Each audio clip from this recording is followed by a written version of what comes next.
नमस्कार, आप देख रहे हैं ए न्यूज लाइव चैनल और मैं हूं आपके साथ नीलम मालविया। आइए चलते हैं मध्य प्रदेश के हरदा जिले की कुछ खास खबरों की ओर।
लेकिन मेरे लिए पूरा एक सम्यांत राज है।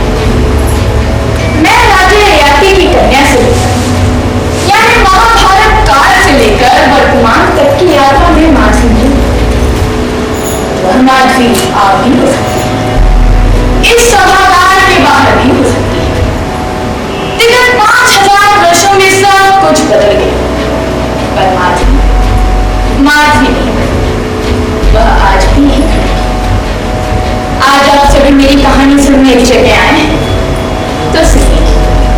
हुआ कुछ यूं कि महर्षि गारद ने गुरु दक्षिणा प्रदान करने का हट किया तो गुरु विश्वामित्र ने उनसे गुरु दक्षिणा में 800 अश्वमेघी घोड़े मांगे।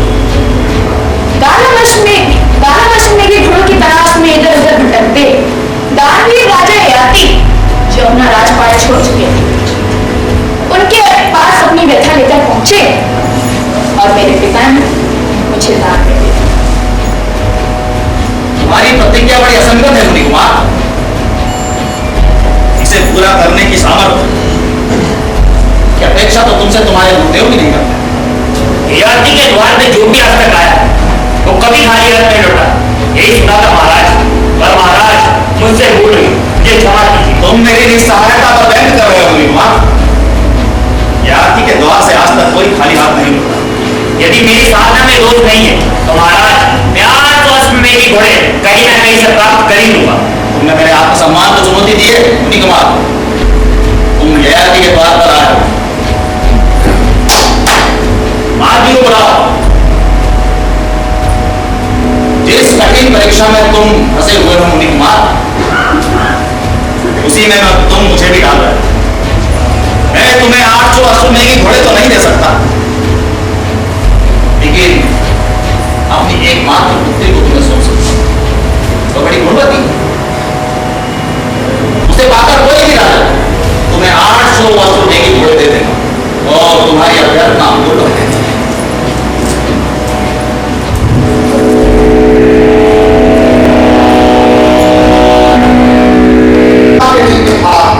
कोई नहीं पा सकता। कहा तो महाराज ययाति अपनी एकमात्र कन्या का स्वयंवर बताने जा रहे थे और कहा एक क्षण में उसे दान दे दिया और बदन पत्ते से घर से विदा भी कर दिया। भगवान श्री राम के साथ भी यही हुआ था। कहा था अयोध्या में राज्याभिषेक की तैयारियां चल रही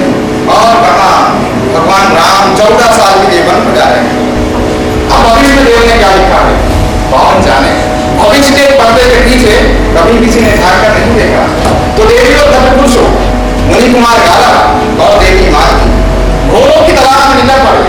घोड़े भी साधारण घोड़े नहीं, अश्वमेधी घोड़े।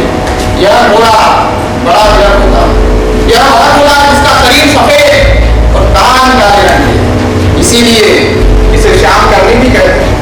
यह घोड़ा केवल पराक्रमी राजाओं के पास मिलता है। देवी और भद्र पुरुषों अश्वमेध यज्ञ में भी यही घोड़ा प्रयोग किया जाता है। तो कौन है ऐसा प्रतापी राजा जिसके पास अश्वमेधी घोड़े होंगे? कौन है ऐसा प्रतापी राजा जिसके पास 800 अश्वमेधी घोड़े मिलेंगे?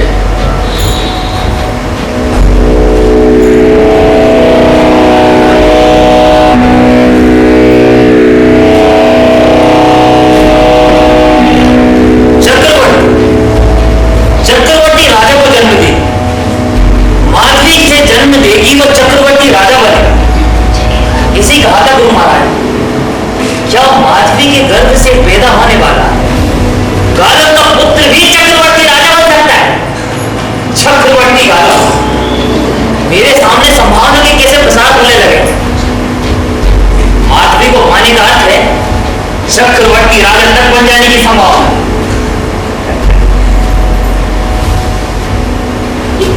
कैसे विचार मेरे मन में उठने लगे।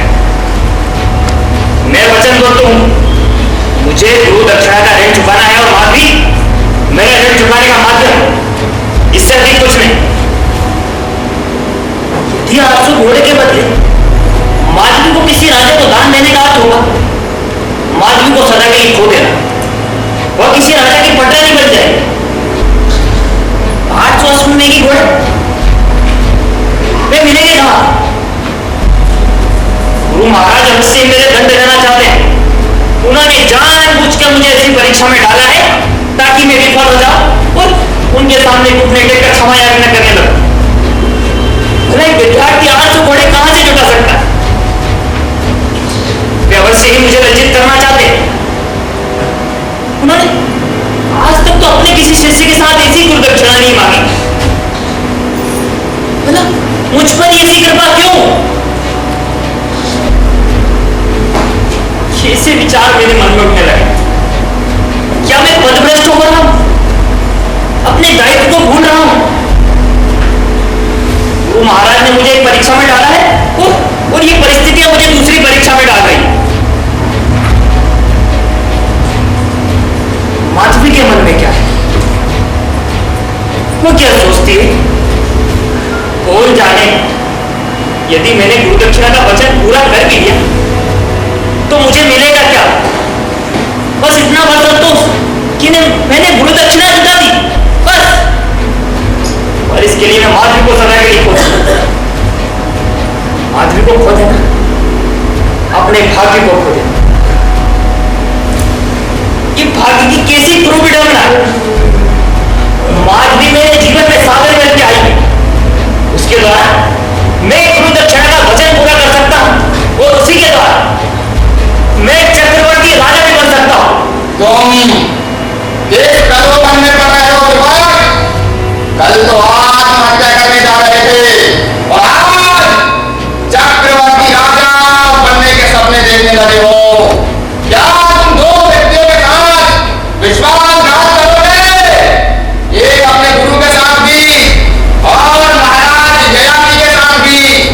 देवलोक के सभी देवता तुम्हारी ओर हाथ लगाए हुए हैं कि तुम किस दिशा में अपने पांव बढ़ाओगे। क्या कहते हो बंदे? तुम कितने सुंदर हो, मैं पाकर तो कोई भी राजा बन सकता। क्या कह रहे हो गालव? तुम क्या चाहती हो माधवी?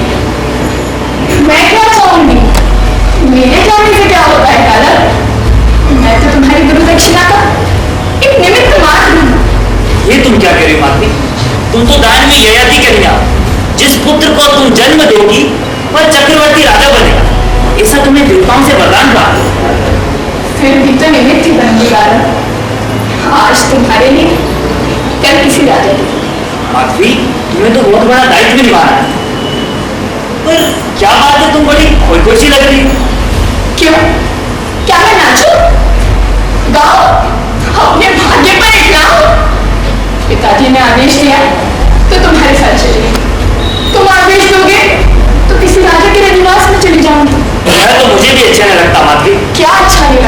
कि तुम किसी राजा के रहनेवास में रहने लगो और हम एक दूसरे से अलग हो जाएं। इसीलिए तो तुम मुझे लाए हो गालव। यदि मेरा बच चलता तो बड़े से बड़े राजाओं के लिए भी तुम्हें अपने से अलग ना होने दूं। क्या कह रहे हो? भावुक हो रहे हो? मेरे प्रति सद्भावना दिखाना चाहते हो क्या? सद्भावना क्यों माधवी? तुम तो किसी राजा की पटरानी बनोगी।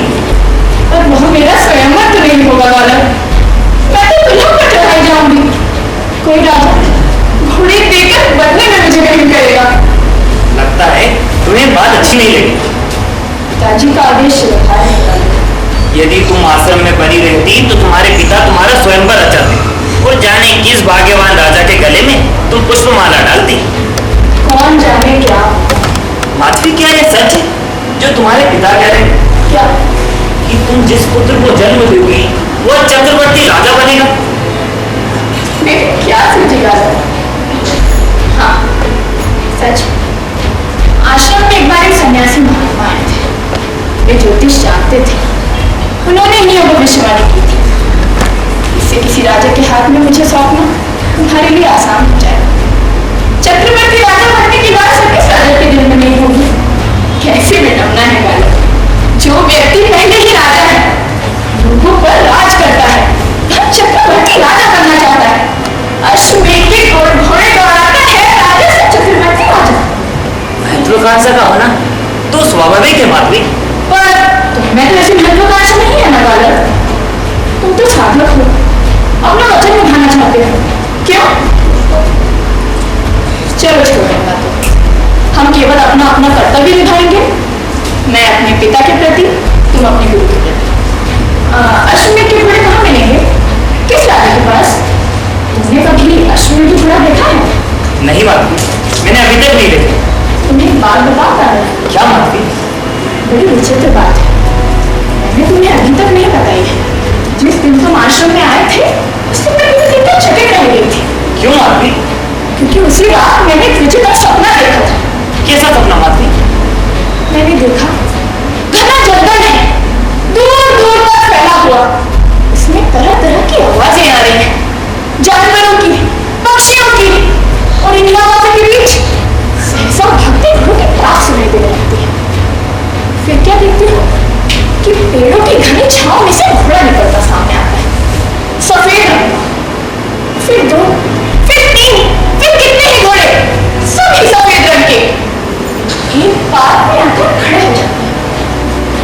एक बात, फिर एक और बात, सफेद घोड़ों की पानी जैसे लगती जा रही थी। फिर घोड़ों की पानी में से एक युवक निकलकर सामने आया, बाल बिखरे हुए और बिल्कुल धूल ही धूल। मुझे देख उसने मेरी ओर कदम बढ़ा दी, जैसे मुझसे कुछ कहना चाहता है।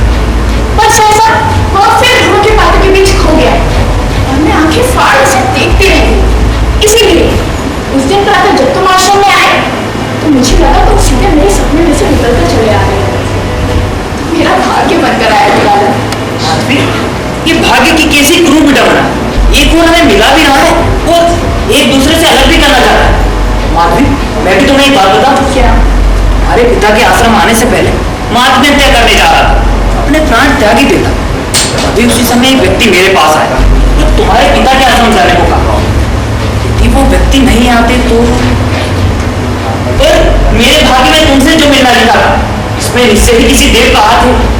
किस राजा के पास जाना होगा गालव? अश्वमेध की घोड़ों की खोज में पहले भी बहुत भटक चुका हूँ माधवी, पर अभी तक नहीं जुटा पाया। यदि किसी राजा के पास होते भी उस दरिद्र को खोल देता। पर तुम्हारे पिता के आश्रम में मुझे किसी ने बताया कि उत्तराखंड में अश्वमेध की घोड़े हैं, पर किस राजा के पास है ये उसे मालूम नहीं। तो हमें उत्तराखंड की ओर जाना। यहाँ पे विचित्र यात्रा होगी। तुम्हारी यात्रा का अंतिम चरण और मेरी जीवन यात्रा का पहला चरण। वह कैसे माधवी? जहाँ पर तुम्हारी यात्रा समाप्त होगी वहीं से मेरी यात्रा आरंभ होगी गालव। काश मुझ पर एक गुरु दक्षिणा का दायित्व नहीं होता माधवी। तुम्हारे गुरु ने निश्चय ही क्रोध होकर तुमसे एक गुरु दक्षिणा मांगी है। इसे तो राजा महाराजा भी नहीं जुटा सकते।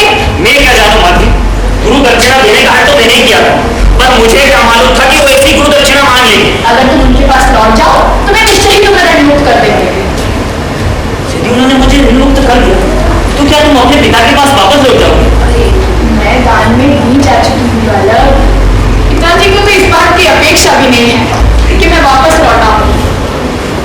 दी हुई चीज भी कभी वापस ली जाती है। नहीं माधवी, यदि तुम उनके पास जाओगी तो उन्हें बुरा लगेगा। वे सोचेंगे कि मैं तुम्हारी आय लेकर उनके पास आया।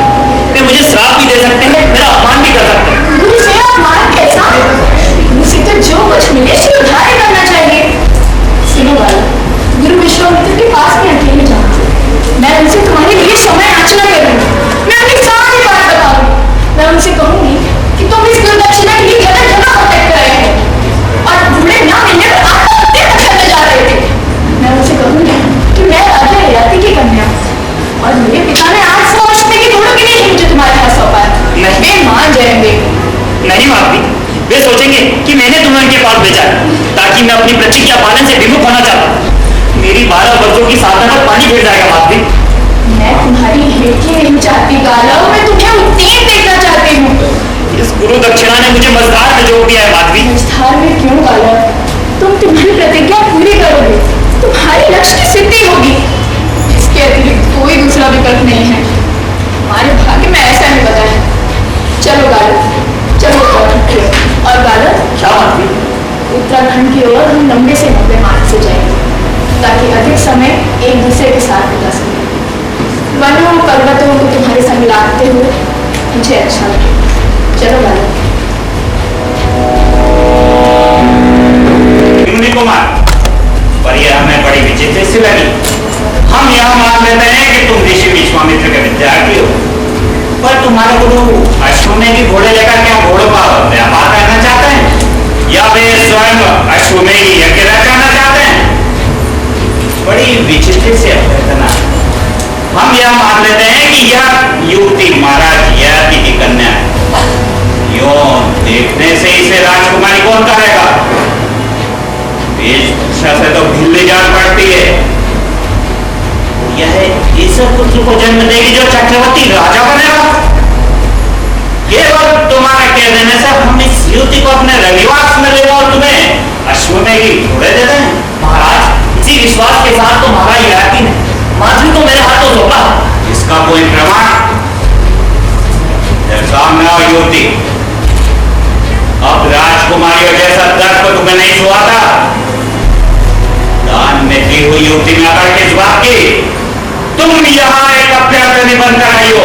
इधर सामने आओ।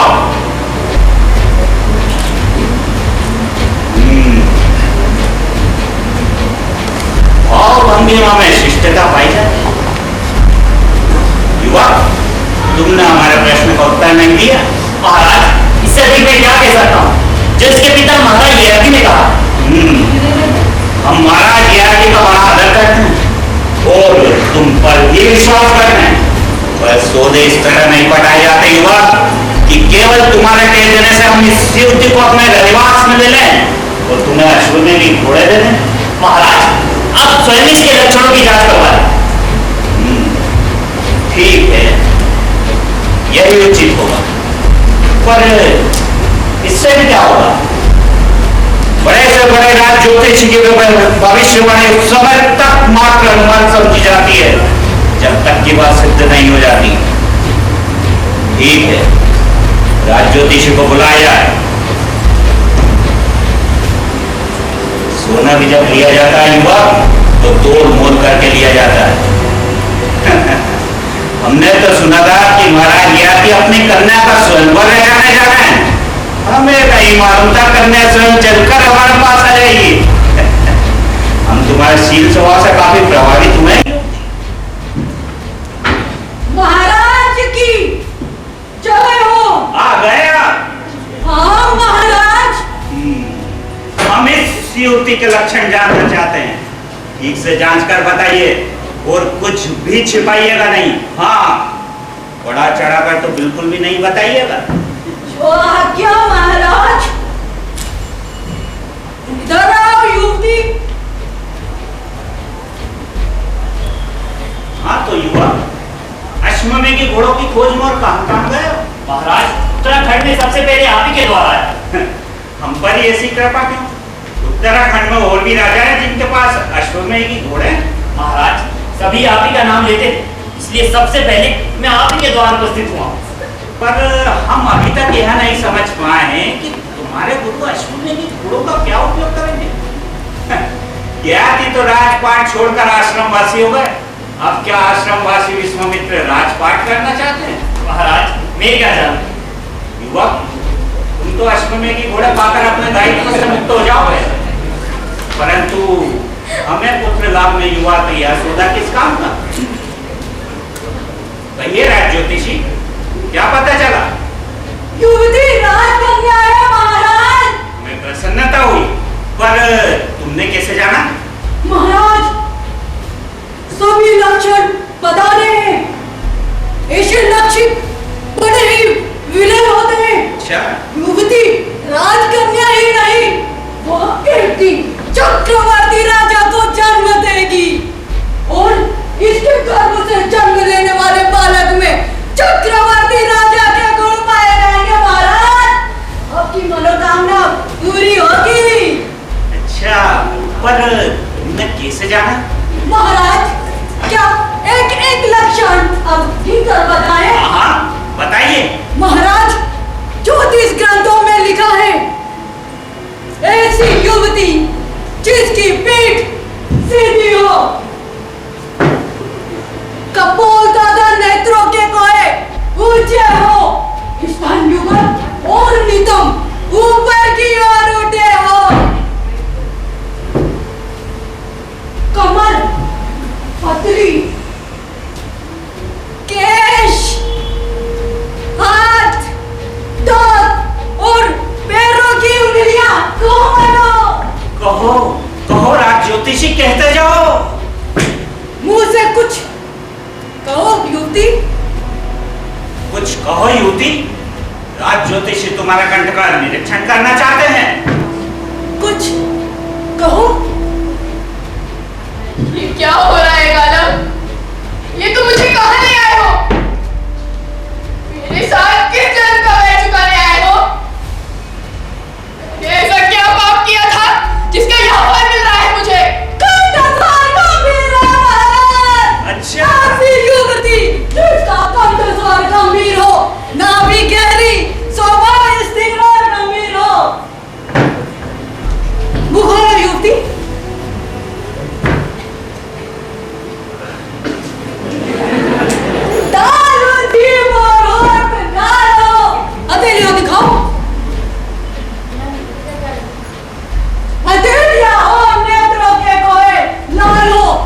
ग्रंथों में लिखा है महाराज, इन सभी लक्षणों से युक्त युवती एक दिन चक्रवर्ती राजा को जन्म देगी। आसन ग्रहण करो देवी। महाराज अब तो आपको विश्वास हुआ ना कि महाराज ययाति की पुत्री में सभी शुभ लक्षण पाए गए हैं। निश्चय ही हम संतुष्ट हुए हैं युवक। आसन ग्रहण करो ययाति पुत्री। कहो युवक, क्या चाहते हो? महाराज आप माधवी को आपके निवास में रखें और मुझे 800 अश्वमेध की घोड़े प्रदान करें। 800 अश्वमेध के घोड़े? और अगर हम कहें कि हमारे पास 800 अश्वमेध के घोड़े ना हो तो? महाराज ये आप क्या कह रहे हैं? क्या आपके पास 800 घोड़े नहीं है? हमारे पास ही क्या, आर्यवत में किसी भी राजा के पास तुम्हें 800 अश्वमेध के घोड़े नहीं मिलेंगे युवक। या आपने मुझे पहले बता दिया होता महाराज। इस स्थिति में माधवी को आपके निवास में नहीं दे सकता।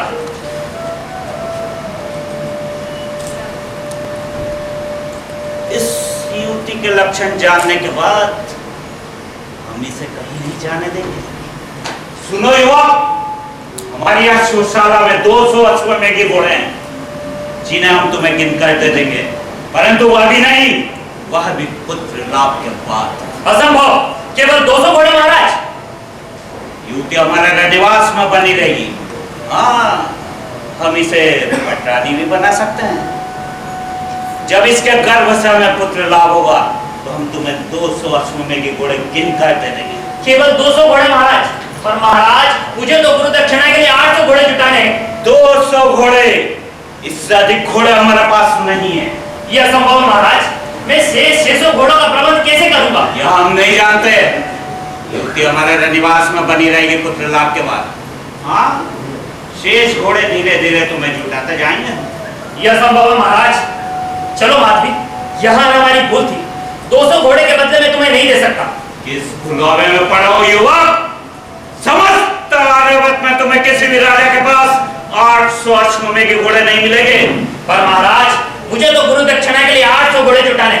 नहीं महाराज, मुझे स्वीकार नहीं। बालक, क्या है माधवी? तुम इनसे कहो पुत्र लाभ के बाद ही मुझे मुक्त कर दें और 200 घोड़े तुम्हें दे दें। पर शेष घोड़े माधवी? शेष घोड़े यहाँ से नहीं मिलेंगे, उनके लिए कहीं और जाना होगा। सुनो युवक, हमने तुम्हारी बात सुनी होती। हम न्यायप्रिय राजा हैं और तुम ययाति की पुत्री हो। हम 800 अश्वमेध के घोड़े तो तुम्हें नहीं दे सकते। हाँ, यह वचन जरूर दे सकते हैं कि अगर पुत्र लाभ के बाद तुम मुक्त होना चाहो तो हम तुम्हें मुक्त कर देंगे। धन्य है महाराज। पर महाराज केवल 200 घोड़े, ये नहीं हो सकता महाराज। हम अयोध्या में सदस्य हैं, हम अपने वचन से भी मुक्त नहीं हो सकते। कोई भी आर्य राजा अपने वचन से भी मुक्त नहीं होता। अगर युवती पुत्र लाभ के बाद मुक्त होना चाहती है तो हम उसे मुक्त कर देंगे। मान जाओ बालक, महाराज ने मान लिया है कि पुत्र लाभ के बाद भी मुझे मुक्त कर देंगे। तुम इनका प्रस्ताव मान जाओ, महाराज का सुझाव मुझे स्वीकार है। पर माधवी केवल 200 घोड़े मिलेंगे, वो भी पुत्र जन्मे के बाद। मैं कहाँ मारा मारा फिरूंगा? और कोई विकल्प नहीं है, महाराज के पास 200 से अधिक घोड़े नहीं हैं। और माधवी में शेष घोड़े कहाँ से जुटा पाऊंगा? तुम दोनों विचार कर लो। अगर हमारा निर्णय स्वीकार हो तो युवती को हमारे रनिवास में दे दो। आप इनका निर्णय जानकर हमें सूचित करें। अब चलिए हमारे साथ।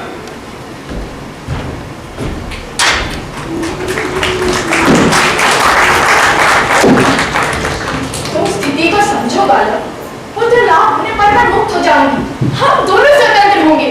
यदि शेष घोड़ों के लिए अन्य राजाओं के रनिवास में भी रहना पड़ा तो अंत में मैं मुक्त हो जाऊंगी। यही ठीक है, तुम महाराज का प्रस्ताव मान जाओ। इस तरह से हम दोनों स्वतंत्र होंगे और जहाँ चाहे जा सकेंगे। ये तुम क्या कह रहे माधवी? इसमें तो बरसों लग जाएंगे। ना जाने मैं कब ऋण मुक्त हो पाऊंगा, और तुम्हें भी ना जाने किस किस राजा के रनिवास में रहना पड़ेगा। तुम मेरी चिंता नहीं करो बालक। क्या तुम भूल गए मुझे चिर कौमारी खबर प्राप्त है? क्या माधवी? चिर कौमारी खबर। मुझे एक बार एक ब्रह्मचारी ने वर दिया था, मैं निष्ठान करने पर फिर वैसे की वैसी हो सकती हूँ। फिर से पहले जैसा यौवन ग्रहण कर लूंगी, मेरे शरीर में कोई अंदर नहीं आएगा। चिंता नहीं करो बालक, ये समय शीघ्र ही बीत जाएगा। मुझे लगता है सचमुच एक दिन हम स्वतंत्र होंगे। आपने क्या निर्णय लिया है देवी? महाराज का प्रस्ताव हमें स्वीकार है। तो देवी अंतःपुर में प्रवेश करें।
भी संसार भर का बोझ वहन करती है, ठीक वैसे ही स्त्री सभी दायित्वों का भार वहन करती है। उसकी शक्ति सेवा में है। पुरुष बड़ा महत्वाकांक्षी होता है, पर स्त्री का प्रमुख गुण त्याग है, सेवा। आपको महाभारत का वह प्रसंग याद है?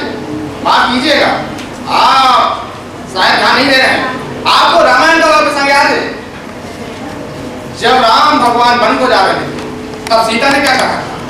सीता ने कहा था कि हे राम, मुझे भी अपने साथ वन में लेकर चलो, मैं भी तुम्हारे साथ वन में तुम्हारे आगे आगे चलूंगी, और तुम्हारी राह में पड़ने वाले सभी कांटे उहारती हुई तुम्हारे साथ साथ चलूंगी। देवी और सज्जनों, जो कुछ सीता ने किया, ठीक वैसा ही सत्यवान की पत्नी सावित्री ने भी किया था। अपने पति की मृत्यु होने के बाद भी पति का सब उठाए नगर नगर और डगर डगर घूमती रही, और अंत में उसकी एकाग्र निष्ठा ने, उसकी तपस्या ने अपने पति को जीवन दान दिलवाया था। देवी और सज्जनों, इधर देवी माधवी राज सिंहासन पर बैठी, और उधर मुनि कुमार गाधव फिर से शेर घोड़ों की तलाश में वनों घाटियों को लांघता, गांव गांव नगर नगर, एक राज्य से दूसरे राज्य, दूसरे से तीसरे और तीसरे से चौथे राज्य जाने लगा। इधर यह घटनाक्रम बस चल ही रहा था, और उधर दानवीर ययाति अपने आश्रम में मगन थे। सांसारिक आवेगों उद्वेगों से दूर पूजा आराधना का पुण्य कमा रहे थे। लेकिन उनका आश्रम वासी मित्र मारीच उत्तराखंड की लंबी यात्रा से अभी अभी उनके आश्रम में लौट आया है। देवी और भद्रपुर सबकी आंखें इस ओर लगी है कि कब राजा को माधवी से पुत्र लाभ होगा। उत्सव की तैयारी चल रही है महाराज। तुम तो बहुत सी बातों की खबर लेकर आए हो मारीच। बताओ तो, उत्तराखंड में लोग मेरे संबंध में क्या सोचते हैं? उन्हें तो पता चल ही गया होगा कि दानवीर ययाति ने अपनी एकमात्र पुत्री को दान दे दी। आपके यश की धूम तो जैसे कोने कोने में महाराज। जो भी सुनता है चकित रह जाता। वो यह भी कहते होंगे कि राजपाट त्यागने के बाद भी दानवीर ययाति ने अपना हाथ नहीं खींचा। क्या अभी भी लोग राजा कर्ण को भूल गए हैं, या उनसे अभी मेरी तुलना की जाती? उनकी चर्चा तो बहुत कम होती है महाराज। मैं जब सबसे पहले राज सिंहासन पर बैठा था, तो मन ही मन शपथ ली थी कि इतना दान दूंगा कि लोग राजा कर्ण को भूल गए। निसंदेह महाराज। बड़ा दिन आएगा जब दान दक्षिणा के प्रत्येक प्रसंग में ययाति का नाम लिया जाए। आपका नाम इतिहास में स्वर्ण अक्षर में लिखा जाएगा महाराज। किंतु तो क्या? माधवी का भविष्य बड़ा अनिश्चित जान पड़ता है महाराज। क्यों? तुम ही तो कह रहे थे कि अयोध्या के राजा हरिश्चंद्र ने उसे अपने पटरानी बना दिया। पंडितों की भविष्यवाणी तो सच थी। हाँ महाराज, अयोध्या नरेश ने केवल 200 घोड़े देना स्वीकार किया है। क्या केवल 200 घोड़े? क्या शेष घोड़े उनके पास नहीं है? नहीं, उन्होंने वचन दिया पुत्र लाभ के बाद माधवी चाहे तो उसे वो मुक्त कर देंगे। मुक्त कर देंगे? मगर किस लिए? गालव ने हट किया था कि केवल 200 घोड़े के लिए वो वहां माधवी को नहीं छोड़ सकता। ये तो अच्छा नहीं हुआ। और गालव इस समय कहाँ है? हमारे आश्रमवासी को काशी के निकट मिला था। बता रहा था काशी नरेश के पास भी अश्वमेघी घोड़े हैं। काशी नरेश के पास अश्वमेघी घोड़े कहाँ होंगे? काशी तो योगी बहुत छोटा सा राज्य है। हमारे राज्य काल में तो हम उसे राजा ही नहीं मानते थे। ये बड़ी चिंता की बात है महाराज। क्या? शेष घोड़ों के लिए यदि माधवी को किसी अन्य राजा के पास रहना पड़ा तो अच्छा नहीं होगा। ये आपकी मर्यादा का पेश है महाराज। माधवी राजकन्या है। उचित तो यही होगा कि वो अयोध्या नरेश की पटरानी बनी रहे, उसकी रानी बनी रहे महाराज। तो इसमें मैं क्या कर सकता हूँ? मैं अयोध्या नरेश से मिला था। उनकी आर्थिक इच्छा है कि माधवी उन्हीं की पटरानी बनी रहे। इसमें वो आपकी सहायता चाहते हैं महाराज। इसमें मैं क्या सहायता कर सकता हूँ? यदि आप ऋषि विश्वामित्र से अनुरोध करें कि वो शेष घोड़े का आग्रह छोड़ दे तो माधवी को कहीं और नहीं जाना पड़ेगा। महाराज, ऋषि विश्वामित्र आपकी बात मान लेंगे। मैं विश्वामित्र के पास जाऊं और उनसे अनुरोध करूं? कि वो 200 घोड़े से संतुष्ट हो जाए, असंभव। इसमें माधवी देवी के भावी जीवन का प्रश्न है महाराज।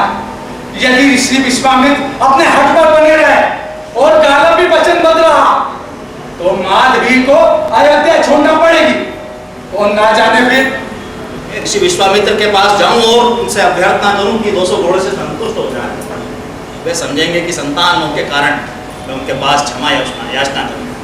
नहीं महाराज, आपके जाने से उन्हें अपने हट पर खेद होगा। क्या अयोध्या नरेश मेरी परीक्षा लेना चाहते हैं? क्या वे चाहते हैं कि मैं विश्वामित्र से जाकर कहूं कि अपनी गुरु दक्षिणा का हट छोड़ दे और गालब से कहूं कि अपनी प्रतिज्ञा तोड़ो, ताकि ययाति की बेटी पटरानी बन सके? इसमें माधवी का हित है महाराज। मारीच, माधवी इस आश्रम से जा चुके। ठीक है महाराज। विश्वामित्र ने गालब को जानबूझकर इस कठिन परीक्षा में डाला था कि वह 800 अश्वमेघी घोड़े कदापि नहीं था। वे चाहते थे कि गालब हाथ जोड़कर हाथ बांधकर उनके पास क्षमा याचना कर रहे हैं, लेकिन अपनी बेटी को दान में देकर मैंने असंभव को संभव कर दिया। क्या इससे वे नाराज हैं? देखिए महाराज, माधवी का क्या होगा? भाग्य बली है मारीच, हम तुम कुछ नहीं कर सकते। हर व्यक्ति अपना भाग्य स्वयं लेकर आता है। कोई व्यक्ति किसी व्यक्ति के भाग्य का निर्णय नहीं कर सकता, वह केवल अपना कर्तव्य। नहीं महाराज, क्षमा कीजिए, अपनी बेटी की ऐसी स्थिति देखकर भी आपको अपना यश प्यारा है। शायद उसके लिए माधवी को बलि चढ़ना पड़े। मारीच, तुम्हें माधवी की बहुत अधिक चिंता है। माधवी मेरी आंखों के सामने खेलकर बड़ी हुई है महाराज। माधवी निश्चय ही किसी राजा की पटरानी बनेगी। अगर माधवी किसी राजा की महारानी नहीं भी बन पाई तो मैं स्वयं उसका स्वयंवर रचाऊंगा यहीं इसी आश्रम में, और देश भर के राजाओं और राजकुमार को आमंत्रित करूंगा। माधवी चाहे जिसे चुन ले अपना वन। सारा आर्यावर्त जान जाएगा कि राजपाट त्यागने के बाद ये ययाति किसी मामले में कम नहीं। उसका आश्रम अभी भी उसकी राजधानी के समान है। आवाजें कैसी हैं? महाराज, बहुत सी आवाजें, बहुत से घोड़े इसी ओर दौड़ते चले आ रहे हैं महाराज। महाराज, ये शोर कैसा है?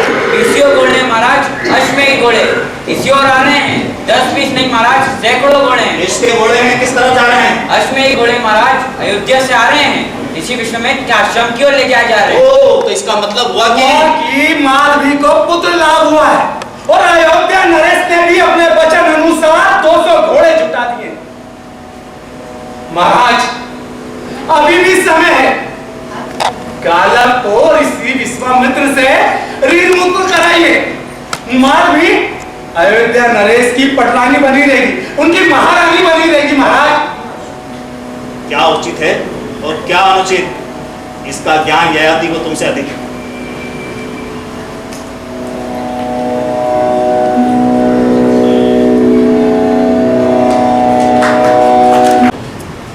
इसके सोए में चली जाए।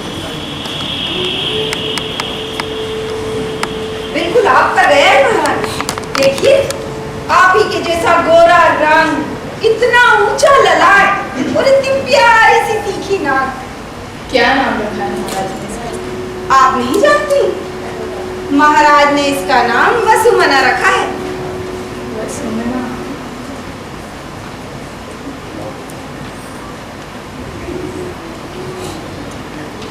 आंखें खोलो जी, देखो तो आपको कौन दुला रहा है। जाग जाएगा, अभी भी लौट चली महारानी। आप तो युवराज की माँ हैं, आप तो अयोध्या की पटरानी बनेंगी, पर आप जाते हैं क्यों नहीं? माँ ने केवल जन्म दे रहा है, मैंने केवल इसे जन्म दिया है।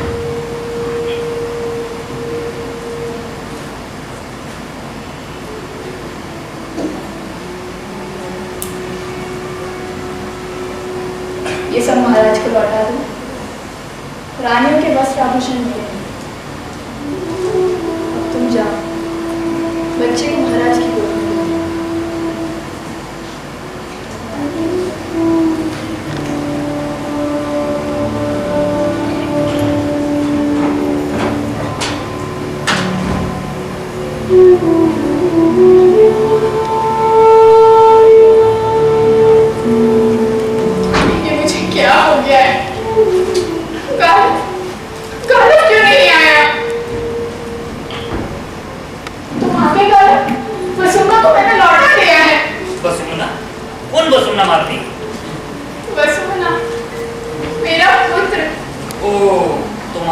माधवी, महाराज हरिश्य का पुत्र, अयोध्या का युवराज। भाई कहती थी उसका चेहरा मुझ पर गया है, ऊंचा ललाट, गोरा रंग, एकदम मेरे जैसे ही नाक नक्श।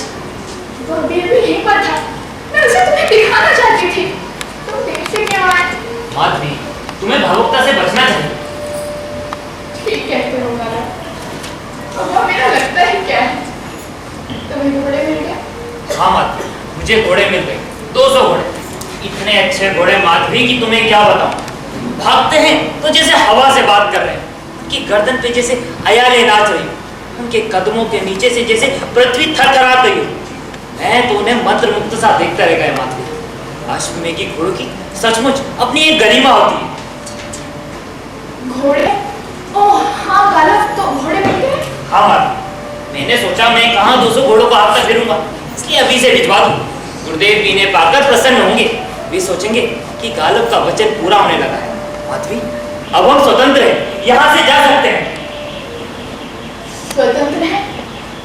गालब तुमने क्या कहा? माधवी, अब हम स्वतंत्र हैं, अयोध्या में रुकने की कोई आवश्यकता नहीं है। कौन स्वतंत्र है गालब? मुझे तो ऐसा लगता है जैसे मेरे पैरों में जंजीरें पड़ गई हैं। तुमने कुछ सुना गालब? नहीं माधवी, मैंने तो कुछ नहीं सुना। बच्चा रोया है, वह सुनने की आवाज थी, वह जाग गया है थाई की गोद में। नहीं माधवी, यहाँ तो कोई बच्चा नहीं रोया, लगता है तुम्हें भ्रम हुआ है।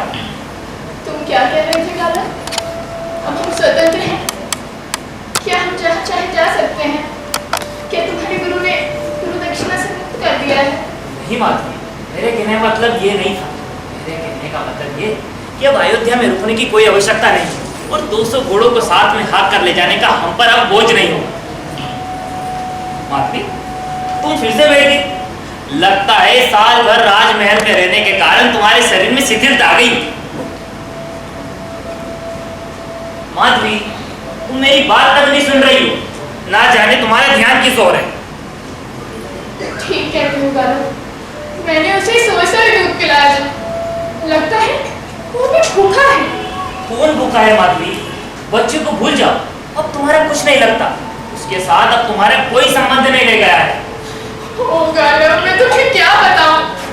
जब तक बच्चे ने जन्म नहीं लिया था, मैं सारा वक्त तुम्हारे बारे में ही सोचती रहती थी, तुम्हारे बारे में, तुम्हारी गुरु दक्षिणा के बारे में।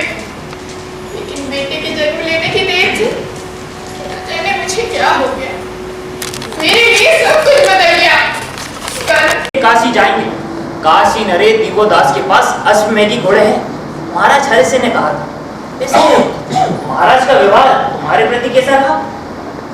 वैसे जैसा राजाओं का होता है, सभी राजा कर्तव्य निभाते हैं गालब। पहले कुछ दिन राजप्रसाद, फिर रनिवास में डाल दी गई थी। लेकिन जब महाराज को पता चला कि मेरे बच्चा होने वाला है, वैसे ही राज्य भर के वैद्य और दसियों बांदियां मेरे इर्द गिर्द घूमने लगी। मैं जानती थी ये बांदियां मेरी नहीं, राजा की। ये वस्त्र और आभूषण मेरे नहीं, राजा के। कि मेरी कोख से जन्म लेने वाला बच्चा भी मेरा नहीं, राजा का होगा। पर अब तो सारा वक्त मेरी आंखों के सामने बस सुनने का चेहरा ही घूमता रहता है। माधवी, वह दिन कब आएगा जब हम ऋण मुक्त हो सकेंगे? होने पर तुम क्या करोगे गालब? मैं कुछ नहीं जानता माधवी, अभी तो केवल इतना जानता हूँ कि मुझे अभी 600 घोड़े और जुटाने हैं। तुम सारा वक्त अपनी गुरु दक्षिणा के बारे में ही सोचते हो, है ना? तुम्हें सारा वक्त यही चिंता लगी रहती है कि शेष घोड़े मिलेंगे भी या नहीं। अरे ये तो इस साल भर का वक्त काटना भी कठिन रहा होगा। मैं जानता हूँ माधवी, तुम्हारे लिए दायित्व निभाना आसान नहीं है। ये दिन भी बीत जाएंगे माधवी। माधवी, मैं तुम्हें सुखी देखना चाहता हूँ। मुझे सुखी देखना चाहते हो? मेरे पिता भी मुझे सुखी देखना चाहते थे, अयोध्या नरेश भी मुझे सुखी देखना चाहते थे। चारों ओर से मुझे सुख ही सुख तो मिल रहा है, सुख की वर्षा हो रही है। नहीं, मुझे ऐसे शब्द मुंह पर नहीं लाने चाहिए। तुम अपनी कहो गालब, मेरे सुख की कामना क्या तरह की बात नहीं किया करती थी। पहले संसार में मैं सुनना नहीं आया था गलत। जन्म देने के साथ ही मेरा बच्चा मेरी गोद से छिन गया है। तुम उसे अपना बच्चा क्यों समझती हो माधवी? तुमने एक राजा को एक राजकुमार जुटाया, बस यही हमारा अनुबंध था। न जाने जब मेरा बेटा चक्रवर्ती राजा बनेगा तब मैं कहाँ हूँ, तब हम कहाँ होंगे गालव? महाराज ने आपको याद किया है देवी। मेरे लिए क्या आदेश है? महाराज ने कहा है कि संभवतः अभी आप इस स्थिति में नहीं है कि यात्रा कर सके। महाराज ने कहा है यदि आप चाहें तो जन्म उत्सव की समाप्ति के दिन तक अयोध्या में निवास कर सकती हैं। कल तुमने सुना? मैं कुछ दिन और यहाँ रह सकती हूँ, मैं सुनने के पास। अनुबंध के अनुसार पुत्र लाभ होने पर महाराज ने अपना वचन निभा दिया, घोड़े जुटा दिए हैं और देवी को भी मुक्त कर दिया है। इसलिए अब देवी राज प्रसाद में न रहकर प्रसाद के बाहर अतिथि मंडप में रहेंगी। बेटा अंतःपुर में रहेगा, माँ बाहर अतिथि गृह में। इस भांति वास लाभ करेगी। महाराज को भी मेरे सुख की चिंता है। क्या और कोई आदेश भी दिया है महाराज ने? महाराज देवी से प्रसन्न हैं। वे देवी की सुख की कामना करते हैं। उनका कहना है कि मुनि कुमार के प्रति अपना वचन निभा देने के बाद भी वे माधवी देवी को अपनी पटरानी बनाने के लिए तैयार हैं। क्या आज्ञा है देवी? महाराज को मेरा प्रणाम कहें। उनसे कहें कि माधवी भी वचनबद्ध है। अपना वचन पूरा करने के बाद राजप्रसाद के बाहर आ गई है। अयोध्या में रहने का कोई प्रयोजन नहीं है। मैं आज ही यहाँ से चली जाऊंगी। महाराज को मेरा धन्यवाद करें।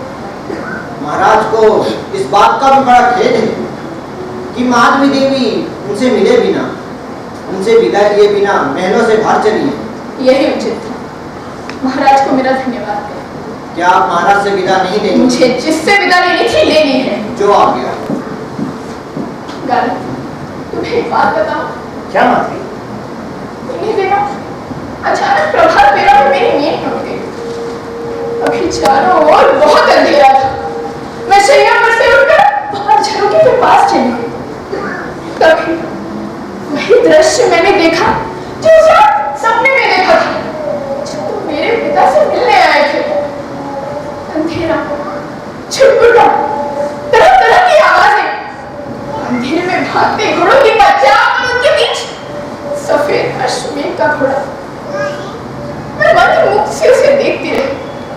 तभी मेरे पास एक पांति दौड़ी है।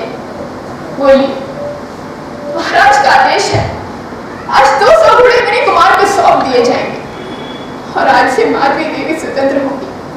यही कहते हुए शैया पर से उसने मेरा पुत्र उठा लिया और मैं देर तक समझ ही नहीं पाई कि ये सपने में हुआ, ये सचमुच हो गया। जब मैंने आंखें खोली तो मेरा पुत्र बाहर नहीं था, सेज खाली थी। बहुत नहीं सोचते माधवी, तुम्ही ने तो ये सुझाव दिया था, अब तुम स्वतंत्र हो माधवी। कैसी स्वतंत्रता गाला? उन दीवारों के पीछे मेरा नन्हा वाला भूख और मेरा सर टूट रहा है और तुम कहते हो मैं स्वतंत्र हूँ। गाला, कैसे तुम मुझे स्वतंत्र समझते हो? मैंने जो माँ अपने बच्चे को छाती से लगा पाए वही स्वतंत्र होती है। मैं नहीं जानता था कि संतान पैदा हो जाने के बाद तुम इतनी दुर्बल हो जाओ। शायद इसलिए स्त्रियां किसी जोखिम का कार्य नहीं कर सकती, किसी बड़े काम का दायित्व वहन नहीं कर सकती। तुम सदा दायित्व की बात करते हो गाला। तुम यही कहना चाहते हो कि मैं कर्तव्य परायण नहीं हूँ। एक कर्तव्य मेरे पिता का, एक कर्तव्य मुनि कुमार गालव का। दोनों के कर्तव्य मेरे माध्यम से पूरे हो रहे हैं। फिर भी मैं दुर्बल हूँ। कर्तव्य परायण वही है। पिता ने मुझे सौंप कर अपना कर्तव्य निभा दिया और मुनि कुमार ने घोड़े बटोर कर अपना कर्तव्य पूरा कर दिया। एक दानवीर बन गया, दूसरा आदेश शिष्य। और माधवी, मोह की मारी माधवी कर्तव्य से गिर गई। वो किसी बड़े काम का दायित्व वहन नहीं कर सकती, यही ना? यदि अब्दुल परमात्मा बीच में से निकल जाए तो क्या होगा गाला? माधवी, नहीं गाला, ऐसा होगा भी नहीं।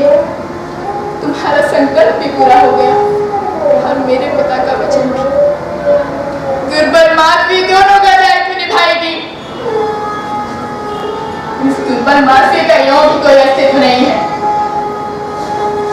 लंपट राजा के लिए, ना मेरे पिता के लिए, ना अयोध्या नगरी के लिए, और शायद तुम्हारे लिए भी नहीं काला।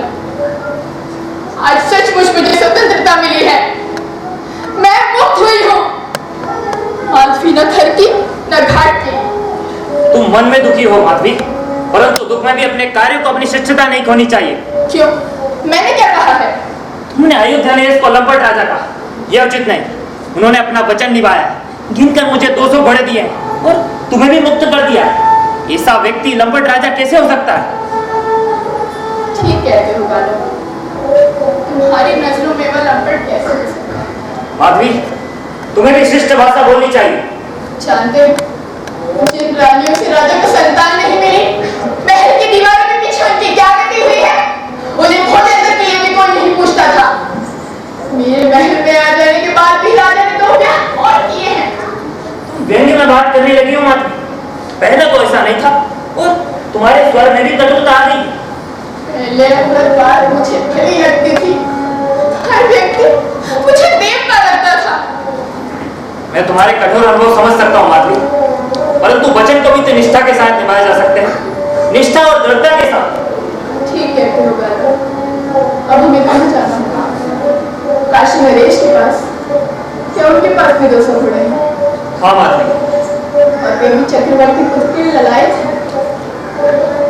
मैं इतने चक्रवर्ती पुत्रों को जन्म दे रही हूँ, कोई एक दूसरे से ही लड़कर कट पड़ेंगे।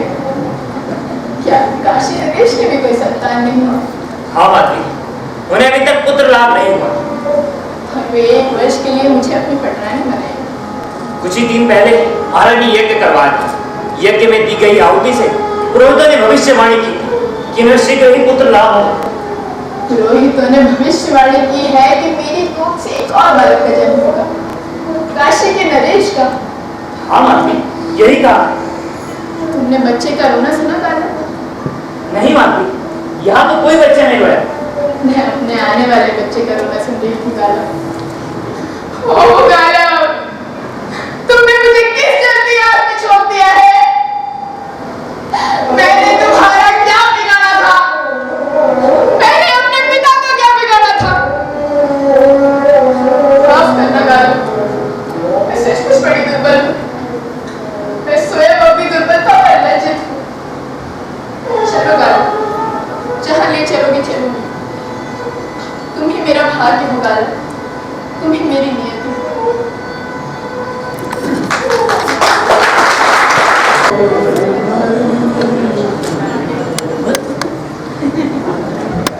तो तुम ययाति की पुत्री हो? हाँ महाराज। अच्छा, हमारे पास कैसे वस्त्र पहनकर आई हो? इन वस्त्रों से तो दूर से ही बात आ रही है। और तुम हमें रिझाओगी कैसे इन वस्त्रों से जिनसे बात की लपटें उठ रही है? लगता है पिता के आश्रम में सारा वक्त कौवे ही उड़ाती रही हो। नहीं महाराज, माधवी 1 वर्ष तक महाराज हरिश्री के निवास में रह चुकी। अच्छा, लगता तो ऐसे है जैसे सीधे जंगल से चली आ रही है। मुझे जानती हो, जाने क्यों स्त्रियां हमारी तरफ खींची चली आती है, या फिर केवल यज्ञ हवन करना जानती हो? आपके शौर्य के कारण महाराज। जब हम कभी रथ पर निकलते हैं तो नगर की अट्टालिकाएं स्त्रियों से खचाखच भर जाती है। आपके रूप को निहारने के लिए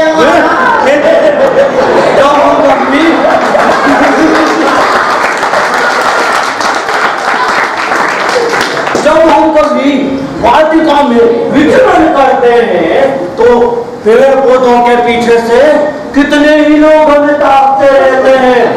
लगता है पौधों पर लगे फूल हमारी ओर ही मुड़ गए हैं। आपके रूप सौंदर्य का रस लेने के लिए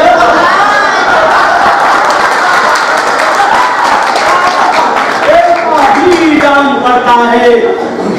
तुम भी हमारी ओर खींची चली आई हो, जैसे नदी सागर की ओर शकुंतला दुष्यंत की ओर, चींटी गुड़ की ओर, भौरा फूल की ओर, वैसे ही तुम्हारा नाम क्या है? महाराज माधवी। हाँ? वैसे ही माधवी दीवादास की ओर खिंची चली आई है।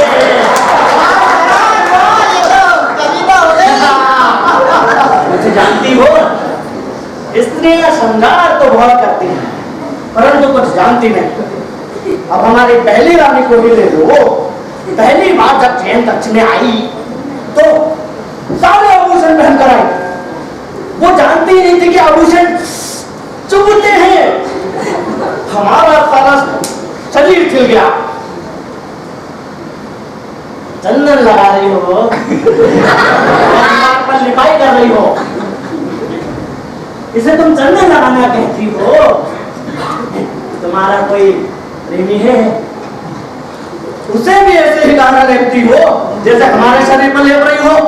चंदन का लेप तो स्त्रियां लगाती है राजन, पुरुष थोड़ी ना लगाते। पुरुषों में केवल आप ही हैं अनोखे जो लगाते हैं। क्यों? शास्त्रों में ऐसा लिखा है कि केवल स्त्रियां ही चंदन लगाएंगी। स्त्री चंदन लगाए तो उससे पुरुष की कामुकता बढ़ती है राजन। जाने क्यों स्त्रियां हमारी छाती पर अपना सिर रख देती हैं? क्योंकि आपका वक्त बड़ा विशाल है। राजन आपके शौर्य के कारण। जानते हो पुरुष का सबसे बड़ा आकर्षण किसमें होता है? महाराज, आपका तो आपकी मुझे मुझे तो अच्छे कर्म करने पर ही मिलती है। राजन आपकी मूंछों से आपका शौर्य झलकता है। तब क्या हमारी भौहों से नहीं झलकता? कमान की तरह तनी हुई है हमारी भौहें। तुमसे हमें पुत्र लाभ तो होगा। क्यों युवा? हम तुम्हारी प्रार्थना तो स्वीकार कर ले, पर कौन जानता है इससे हमें पुत्र लाभ होता या नहीं? होगा महाराज। महाराज हर्षि को भी पुत्र लाभ हुआ। अच्छा, अब तक तो जितनी भी रानियां हमारे रनिवास में आई है उन सभी से हमें पुत्री लाभ ही हुआ है। इस वक्त 17 पुत्रियां हमारे रनिवास की शोभा बढ़ा रही है। महाराज की जय हो। कहो क्या है? महाराज प्रभु की ओर से एक साधु पधारे हैं। क्या ये संपन्न हो गया? उन्हें अंदर ले आओ। समय हो गया।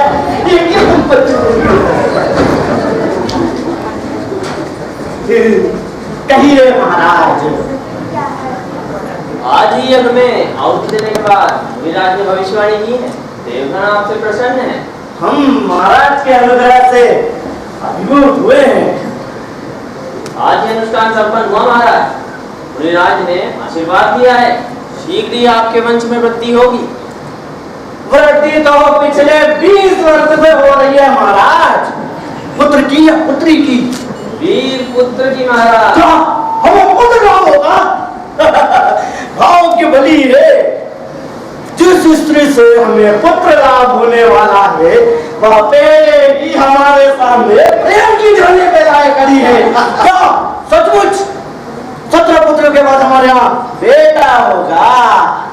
वही वीर पुत्र आपके शत्रुओं का नाश करेगा महाराज। सुना सुना तुम सबने, वही वीर पुत्र हमारे शत्रुओं का विनाश करेगा। परंतु महाराज उसे तो बड़ा होने में वर्षों लग जाएंगे और शत्रु हमारे राज्य की सीमाओं पर गले बादलों की तरह मंडराते रहते हैं। गुरु महाराज उसके लिए भी कोई ना कोई अनुष्ठान करेंगे। गुरु महाराज से कहें कि अनुष्ठान हमारे शत्रु राज्यों को लक्ष्य करके करें। कहीं पर दुर्भिक्ष की व्यवस्था कर दे, कहीं पर महामारी की। इसी बीच हमारा चक्रवर्ती वीर बड़ा हो जाएगा। जो आज्ञा महाराज। अपने राज्य की रक्षा कर पाने के लिए हमने क्या नहीं किया। ब्राह्मणों का सोने की घोड़े तक खरीद लिए, परंतु हमें डर लगा रहता है ये शत्रु हमारे घोड़ों को ही भगा ले जाएंगे। तो आज्ञा है महाराज। ठीक है, गुरु महाराज को हमारे नतमस्तक प्रणाम कहें। हम उनकी सेवा में शीघ्र ही उपस्थित होंगे। इधर सामने आओ युवा। सुन लिया तुमने गुरु महाराज का संदेश? जी महाराज, सुन लिया। हम इस युद्ध को अपने रनिवास में रखेंगे। पुत्र लाभ होने पर अश्वमेघ की घोड़े देंगे, 200 घोड़े, ना एक कम ना एक ज्यादा, और इस बिल्ली को भी मुक्त कर देंगे। परंतु हमें पुत्र लाभ नहीं हुआ और 18वीं बेटी हुई तो हम तुम दोनों को काल कोठरी में बंद कर देंगे। इन्हें ले जाओ। जाओ, स्नान करो, 16 श्रृंगार करो, आभूषण पहन कर मत आना। देखिए गुरु महाराज गुरु के संदेश का भाव। दूसरा, इन्हें अच्छे अच्छे वस्त्र भी हमें ही जुड़ा करना पड़ता है महाराज। यात्रा कभी सीधे मार्ग से नहीं जाती, वह सदा टेढ़े मेढ़े मार्ग से जाती है। अभी गुरु विश्वामित्र को अश्वमेघी घोड़ों से ही ऐसा क्या प्यार हुआ था जो गुरु दक्षिणा में मांगे तो घोड़े ही मांगे। क्या वे सचमुच चाहते होंगे कि उनके पास सैकड़ों घोड़े होंगे तो आर्यभट्ट के सभी राजे महाराजे, आर्यभट्ट के सभी महाराजे महाराजे अश्वमेघी घोड़ों के लिए इनके प्रार्थी बनेंगे। उनका मान बढ़ेगा, उनका अधिकार बढ़ेगा, उनका गौरव बढ़ेगा। या सचमुच वे चाहते होंगे कि गाला को दंड देने के उद्देश्य से ही उन्होंने 800 अश्वमेघी घोड़े मांगे? क्या गाला को दंड देना चाहते? अगर ऐसा ही है तो क्या उनका क्रोध अभी तक शांत नहीं हुआ? देवी और भद्र पुरुष हो, वे गाला को कैसा दंड देना चाहते? या सचमुच वे कोई व्यूह रच रहे हैं?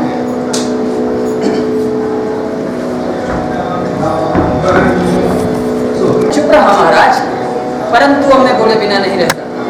जब आप जानते थे कि समस्त आर्यावर्त में केवल 600 अश्वमेघी घोड़े शेष रह गए, तो आपने गालक से गुरु दक्षिणा में 800 घोड़े क्यों मांगे महाराज? उस समय आर्यावर्त में 600 नहीं, उससे कई अधिक घोड़े पाए जाते थे। राज वितस्ता नदी पार करते हुए सैकड़ों घोड़े लूट चुके हैं। जानता हूं, परंतु ऐसा बाद में हुआ है। शेष घोड़े जो हैं आपके आश्रम आ चुके हैं महाराज। ठीक है, अब इन घोड़ों को भी आपने रख लिया है, तो गालक को शेष घोड़े कहां से मिलेंगे? ब्राह्मणों के पास उन्हें रखने के लिए कोई ठिकाना नहीं था। उनके बहुत सारे घोड़े वितस्ता नदी पार करते हुए बाढ़ में डूब चुके थे। परिस्थितियां बदल जाने पर भी आप गालक से कहलवा सकते थे महाराज कि शेष घोड़े भेजने की चेष्टा ना करें, और 200 घोड़े मिल जाने पर भी आप उसे ऋण मुक्त कर सकते थे। परंतु अपने शिष्य पर इतना क्रोध किस लिए महाराज? तुम गालक को नहीं जानते, वो बहुत ही स्वाभिमानी युवक है, वो इसे अपना मान समझता है। परंतु जब घोड़े है ही नहीं तो उसे मिलेंगे कहां से महाराज? तुम कहना क्या चाहते हो तापस? इस गुरु दक्षिणा के पीछे आपका क्या प्रयोजन था महाराज? यह तो मैं नहीं समझ सका। परंतु आपने पहले तो कभी ऐसी गुरु दक्षिणा नहीं मांगी, और यदि आप गालक को उसके हट का दंड देना चाहते थे तो उसकी कोई सीमा होनी चाहिए थी। या कहीं ऐसा तो नहीं कि आप सचमुच अश्वमेघी घोड़े इकट्ठा करना चाहते हैं? कहो तापस, कहो कहो, कहते जाओ। महाराज भाई समय भी नगर नगर घोड़े की खोज में भटक रहा है, जबकि आप जानते हैं कि उसे अब घोड़े नहीं मिल सकते। ऐसा नहीं है, भोजनगर के राजा उशीनर के पास अभी भी 200 अश्वमेघी घोड़े हैं। ओह, तो इसकी भी खबर है आपको? हाँ, मुझे ब्राह्मणों से पता चला है, ब्राह्मणों ने ही उशीनर को घोड़े बेचे हैं। महाराज गालक मेरा गुरु भाई है, मैं उसकी और दुर्दशा नहीं देख सकता। गालक महत्वाकांक्षी है, मैंने इसीलिए उसे इतनी कठिन परीक्षा में डाला है। अब इसके पीछे आपकी भी तो कोई महत्वाकांक्षा नहीं छिपी थी महाराज? मेरी क्या महत्वाकांक्षा नहीं होगी? अब मैं क्या जानूं महाराज, क्या मालूम कि आप चाहते हो कि इस देश के अधिकांश अश्वमेघी घोड़े आपके पास हो, कि सभी आपके एक अधिकार में आ जाए। इसके लिए मुझे गालक को अपना साधन बनाने की आवश्यकता नहीं थी तापस। तो फिर आप क्या चाहते थे? कि गालक इस परीक्षा में टूट जाए, आत्महत्या कर ले? महत्वाकांक्षी लोगों में यदि दम्भ पाया जाता है तो वह उनके विनाश का कारण बनता है। अब उसका दम्भ तोड़ने के लिए महाराज आपने उसे इतनी कठिन परीक्षा में तो डाला है, परंतु जब गालक को घोड़े मिल ही नहीं सकते तो ऐसी स्थिति में पाएगी महाराज। वह तो पहले ही अपने 2 बच्चे खो चुकी है। महाराज मुझे क्षमा कीजिए। आप अपने प्रयोजन में सफल हुए हैं और ऐसी स्थिति में केवल एक ही सूचना आप तक आ सकती है कि कलह समाप्त हुआ। अपने को संयत करो ताबस। इसके अतिरिक्त कोई और सूचना आ ही नहीं सकती महाराज। गालव मेरा गुरु भाई है और मैं उसे आत्महत्या करते नहीं देख सकता। जैसा भी हो मैं उसके पास जाऊंगा। आप ना भी कहें फिर भी जाऊंगा, उससे कह दूंगा कि अपने आप को ऋणमुक्त समझे। पुत्री माधवी पूरे 1 वर्ष तक काशी नरेश के रनिवास में रही। समय पाकर उसने प्रतापधन नाम के वीर पुत्र को जन्म दिया। पुत्र को पाकर काशी नरेश कृतकृत्य हुए और अपने वचनानुसार 200 घोड़े लेकर माधवी को मुक्त कर दिया। माधवी ने अपनी बात अपने दूसरे नवजात शिशु का मुंह तक नहीं देखा और उसे महलों में ही छोड़कर बाहर निकल आई। माधवी ने फिर से अनुष्ठान किया और गालव के साथ बोली। फिर से बनों घाटियों को लांघते मुनि कुमार गालव और देवी माधवी भोल नगर के वृद्ध राजा उसिनर के दौर पर जा पहुंचे। वृद्ध राजा उसिनर ने एक रात एक सपना देखा था। उन्होंने देखा कि उनकी राज प्रासाद के छत पर चांद उतर आया है और उस चांद के रजत प्रकाश से सारा महल झिलमिलाने लगा। उन्हें लगा कि बस उनका सपना साकार होने वाला है। और जब अगले ही दिन माधवी को अपने सामने खड़ा पाया तो उन्हें लगा कि अपना सपना साकार होने वाला। समय पाकर राजा को माधवी से पुत्र लाभ हुआ। पुत्र का नाम शिवी रखा गया। कभी एक रात माधवी ने स्वप्न देखा कि एक अंधेरे वन के ऊपर भीमकाय पक्षी उड़ा जा रहा है। उस पक्षी ने अपनी चोंच में एक बच्चे को दबा रखा है। नीचे हाहाकार करते भागते लोग और उन्हीं के बीच भागती हुई माधवी। सहसा माधवी की नींद टूट गई और उसने देखा कि पक्षी उसी का बच्चा उठाया जा रहा है। नीचे हाहाकार करते भागते लोग, माधवी ने देखा कि बच्चा उसी का है और माधवी उठ बैठी। उसने देखा कि सेज खाली थी, बच्चा वहां नहीं था। सोते सोते में ही राजा अधिकारी उसके बच्चे को उठा लेकर गए। फिर से मुनि कुमार गालव और देवी माधवी शेष घोड़ों की खोज में निकल पड़े। नगर नगर डगर डगर। फिर एक दिन एक अचानक घटना घटी। माधवी सहसा कहीं भाग गई। एक प्रातः जब गालव उठा तो उसने देखा कि माधवी वहां नहीं थी। माधवी कहां गई? देवी और सज्जनों, क्यों कर्तव्य विमूढ़ गालव माधवी की खोज में मारा मारा फिर रहा है। पुरुष को भगवान ने धीर गंभीर बनाया है पर स्त्री के स्वभाव में चंचलता है। इसीलिए कहा गया है कि स्त्री के चंचलता पर पुरुष का अंकुश सदा बना रखना चाहिए। अंततः स्त्री का उसमें लाभ है। पर माधवी तो ऊंचे आदर्शों वाली युक्ति थी। आखिर बेटी किसकी थी?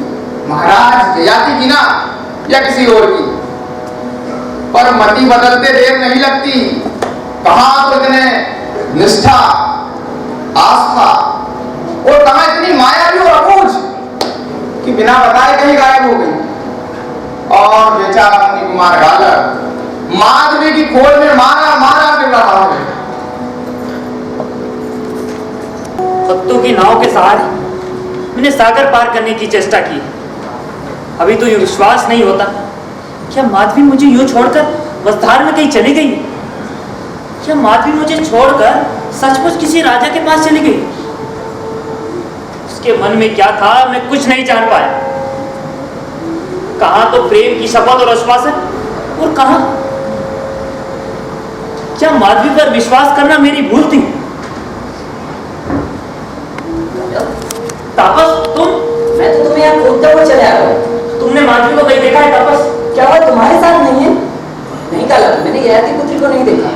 मैं तो केवल इतना जानता हूँ कि वह तुम्हारी प्रतिज्ञा पूरा करने का साधन बनी हुई है। कहीं का ना रहा तापस। गुरुदेव को 600 घोड़े जुटा सका हूं, फिर भी मैं जानता हूँ गालव, शेष केवल 200 घोड़े की बात रह गई। पर वो मुझे सहसा कहीं छोड़कर चली गई। कहाँ चली गई? और गालव अब तुम्हें शेष घोड़े नहीं मिल सकते। वितस्ता नदी में बाढ़ आ जाने से सैकड़ों घोड़े बह चुके हैं और आर्यवर्त में अब किसी राजा के पास घोड़े नहीं बचे हैं। मैं तुम्हें यही बताने आया हूँ। क्या सच? शायद इसी का आभास पाकर वह मुझे छोड़कर चली गई। पर उसे धैर्य रखना चाहिए। यदि मैं 600 घोड़े जुटा सकता हूँ तो मैं 800 घोड़े भी जुटा सकता हूँ। जैसे तैसे करके मैं उन्हें जुटा देता। तुम शेष घोड़े कभी नहीं जुटा पाते गालव। तुम मेरे साथ गुरु महाराज के पास लौट चलो, वह निश्चित ही मुक्त कर देगा। निष्प्रयोजन भटकने में कोई लाभ नहीं था।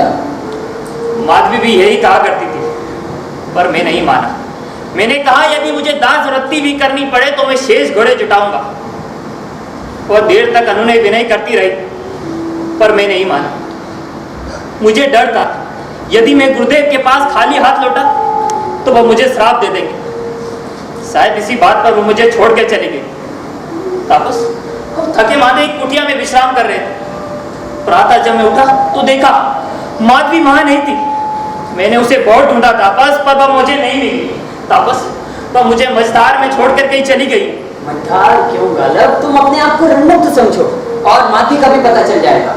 तापस मैं तो जैसे अधर में लटक गया, ना तो गुरुदेव को मुंह दिखाने को रहा, न अपनी प्रतिज्ञा पूरी कर पाने। मैं तो उस दिन का सपना देख रहा था जब मैं एक सच्चे साधक का पद ग्रहण करूंगा, कठिन प्रतिज्ञा पूरी करके गुरुदेव के वरदान का भागी बनूंगा। पर सब धूल में मिल गया तापस। माधवी अपनी सुख सुविधा के लिए मुझे छोड़ कर कहीं चली गई। इस प्रकार का जीवन उसके लिए कठिन था गालब। शायद इसलिए वो राजमहल में रहने का लोभ संभल नहीं कर सकती। वह कहा करती थी कि तुम्हारे प्रेम से मुझे बल मिलता है, शक्ति मिलती है, प्राण मिलते हैं। पर वह मुझे असहाय देख कर कहीं छोड़ के चली गई। यही रहा होगा गालब कि जब उसे पता चला होगा कि तुम्हें अब शेष घोड़े नहीं मिल सकते, उसे व्यर्थता का भास हुआ होगा। उसे यह सब कुछ निष्प्रयोजन लगा होगा और ऐसी स्थिति में व्यक्ति कुछ भी कर सकता है। उसका मन उचट गया था गालब। और उसके प्रेम का प्रस्ताव वापस तो कहा करती थी कि तुम्हारे प्रेम से मुझे बल मिलता है। इसलिए वो ये जो यातना है वो इसलिए सहन कर रही थी कि एक दिन वो मुझे निश्चय ही पालेगी। और मैंने भी निर्णय ले लिया था कि जैसे ही मैं गुरु भार से मुक्त होऊंगा उसके साथ जीवन व्यतीत करूंगा। तुम सदा ही बड़े महत्वाकांक्षी रहे हो गालब, और महत्वाकांक्षी व्यक्ति कभी भी परिस्थितियों के अनुकूल नहीं होते, सदा ही परिस्थितियों को अपने अनुकूल ढालना चाहते हैं। तुम मेरे साथ गुरु महाराज के पास लौट चलो, वह निश्चय ही तुम्हें विमुक्त कर देंगे। नहीं तापस, तुम लौट जाओ, मैं माधवी का पता लगाऊंगा। वह मुझसे अपने अभिप्राय छुपा दे। तुम लौट जाओ तापस, गुरु महाराज को मेरा प्रणाम करो। तुम अपने आप को रणमुक्त समझो गालब। मैं एक मित्र होने के नाते तुमसे कहने आया हूँ। मनुष्य अपने लक्ष्य तक पहुंचते हुए भी वहां तक नहीं पहुंच पाता। भैया मनुष्य सोचता कुछ है, होता कुछ है। अब किसे मालूम था कि वितस्ता नदी में बाढ़ आ जाएगी, किसे मालूम था कि माधवी इस तरह अंतर्धान हो जाएगी। मुनि कुमार गालब ने सारा उत्तराखंड छान मारा, पर माधवी को कोई पता नहीं चला। किसे मालूम था कि गालब को परीक्षा में डालते डालते स्वयं गुरु विश्वामित्र परीक्षा में पड़ जाएंगे। कौन जानता था कि नदी के तट तक पहुंचते पहुंचते नदी का जल छिछला होने के बजाय और गहरा हो जाएगा। पर देवियों और सज्जनों, यहाँ पर सभी अपनी अपनी जगह पर किम कर्तव्य विमूढ़ हैं। महाराज, कोई आगंतुक आपसे मिलना चाहते हैं। कौन है? कोई तापसी अनपढ़ महाराज, मैंने पहले उसे नहीं देखा। उसे अंदर ले आओ। जी महाराज। कौन? तुम्हारा परिचय? मैं माधवी हूँ, महाराज ययाति की पुत्री। तुम माधवी हो? क्या उसी नगर के राज प्रसाद से सीधी चली आ रही हो? आपको सब मालूम है। गालब कहाँ है?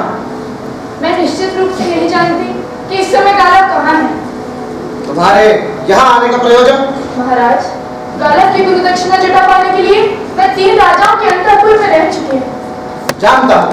तीनों राजाओं को मुझसे पुत्र लाभ हुआ है, पर हम उनसे केवल 600 घोड़े ही ग्रहण कर पाए हैं।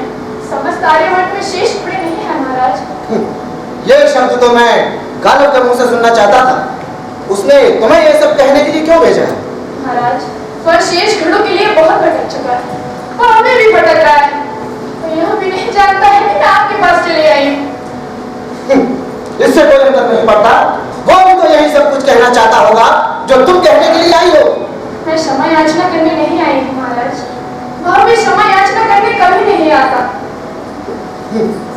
तुम यही कहने के लिए आई हो ना कि गालब 800 के स्थान पर कुल 600 घोड़े ही जुटा पाया है, कि उसकी इस अधूरी गुरु दक्षिणा को ही मैं स्वीकार कर लूं। समस्त आर्यभट्ट में शेष घोड़े नहीं है महाराज। फिर हमें पता चला है कि शेष 400 घोड़े वितस्ता नदी पार करते हुए बाढ़ में डूब गए। बच्चे कुछ आपके आश्रम में आ गए। यही कुल घोड़े देश में थे। महाराज, मैं आपके पास एक प्रस्ताव लेकर आई हूँ। प्रस्ताव? कैसा प्रस्ताव? ये 600 घोड़े ग्रहण करें महाराज, और शेष 200 घोड़ों के लिए? हाँ हाँ कहो, रुक क्यों गए? शेष 200 घोड़ों के लिए आप मुझे अपने पास महाराज, मैं उसी भांति आपकी आज्ञा का पालन करूंगी जिस भांति 3 राजाओं के रविवास में करती आई हूँ। मैं विशिष्ट लक्षणों वाली हूँ महाराज, आपको भी मुझसे पुत्र लाभ होगा। मुझे प्राप्त कर आपको पश्चाताप नहीं होगा महाराज।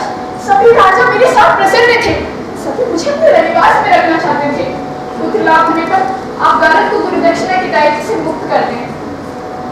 ये तुम क्या कहने जा रही हो माधवी? मैं ययाति की बेटी हूँ महाराज, आश्रम में रह चुकी हूँ, आश्रम के सभी विधि नियम जानती हूँ। यदि हूँ मैं आपकी सेवा करूँ, आश्रम वासियों की सेवा करूँगी। आप कहेंगे तो आश्रम की परिचारिका का बन करूँगी, जिस रूप में रहेंगे रहूँगी। तुम ऐसा क्यों कह रही हो माधवी? गारद ने गुरु दक्षिणा देने की प्रतिज्ञा की है, उसकी प्रतिज्ञा मेरी प्रतिज्ञा है महाराज। क्या तुम गालव से प्रेम करती हो? हाँ महाराज। और गालव से प्रेम करते हुए भी तुम मेरे साथ रहना चाहती हो? गारद से प्रेम करते हुए मैं 3 राजाओं के रनिवास में रह चुकी हूँ। क्या वह भी तुमसे प्रेम करता है? मैं नहीं जानती महाराज, उसे सारा वक्त गुरु दक्षिणा की ही चिंता रहती है। वो बहुत ही कमी युवक है, हठी और मनमानी करने वाला। क्या तुम अभी तक उसे पहचान नहीं पाई हो? जानती हूँ महाराज। और जानते समझते हुए भी तुम उसकी सहायता करना चाहती हो? वह गालव है महाराज। गालव की गुरु दक्षिणा पूरी हो जाने पर तुम क्या करोगी माधवी? जैसी गालव की इच्छा होगी महाराज। माधवी, तो क्या गालव गुरु दक्षिणा से मुक्त होगा?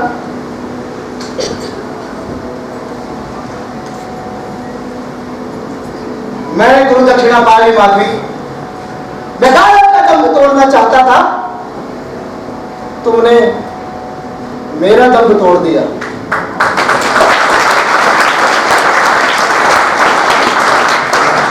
आश्रम में प्रवेश करो माधवी, आश्रम में प्रवेश करो। मुनि कुमार गालव अपनी कठिन परीक्षा में उत्तीर्ण हुए। चारों दिशाओं में उनके नाम की धूम मच गई। आकाश से पुष्प वर्षा हुई। ऋषि विश्वामित्र को अपने शिष्य पर सच्चा गर्व होने लगा। जो कोई उनसे मिलता उन्हीं से उसकी पूरी पूरी प्रशंसा करते। और इधर महाराज ययाति ने अपनी एकमात्र कन्या का स्वयंवर रचा दिया। चुन ले माधवी जिसे अपना वर चुनना चाहते। ऋषि विश्वामित्र वो जो ये कहते थे कि विश्वामित्र ने मेरी नहीं गालव की परीक्षा ली और गालव उसमें पूर्णतः उत्तीर्ण हुआ। वे सभी से यही कहते कि यह स्वयंवर भी महायज्ञ के समान है। वे सभी से यही कहते कि जैसा राजसी ठाट बाट इस समय हमारे आश्रम में है, वैसा किसी राजधानी में नहीं हुआ। देवी और सज्जनों, ययाति के आश्रम में आज सचमुच बड़ी धूम है। माधवी का स्वयंवर होने जा रहा है। गालव का दीक्षांत समारोह भी यहीं पर होगा। 1 पंथ 2 काज, इसके बाद माधवी अपना वर चुनेगी। देवी और सज्जनों, ययाति के मन की चाह पूरी होगी।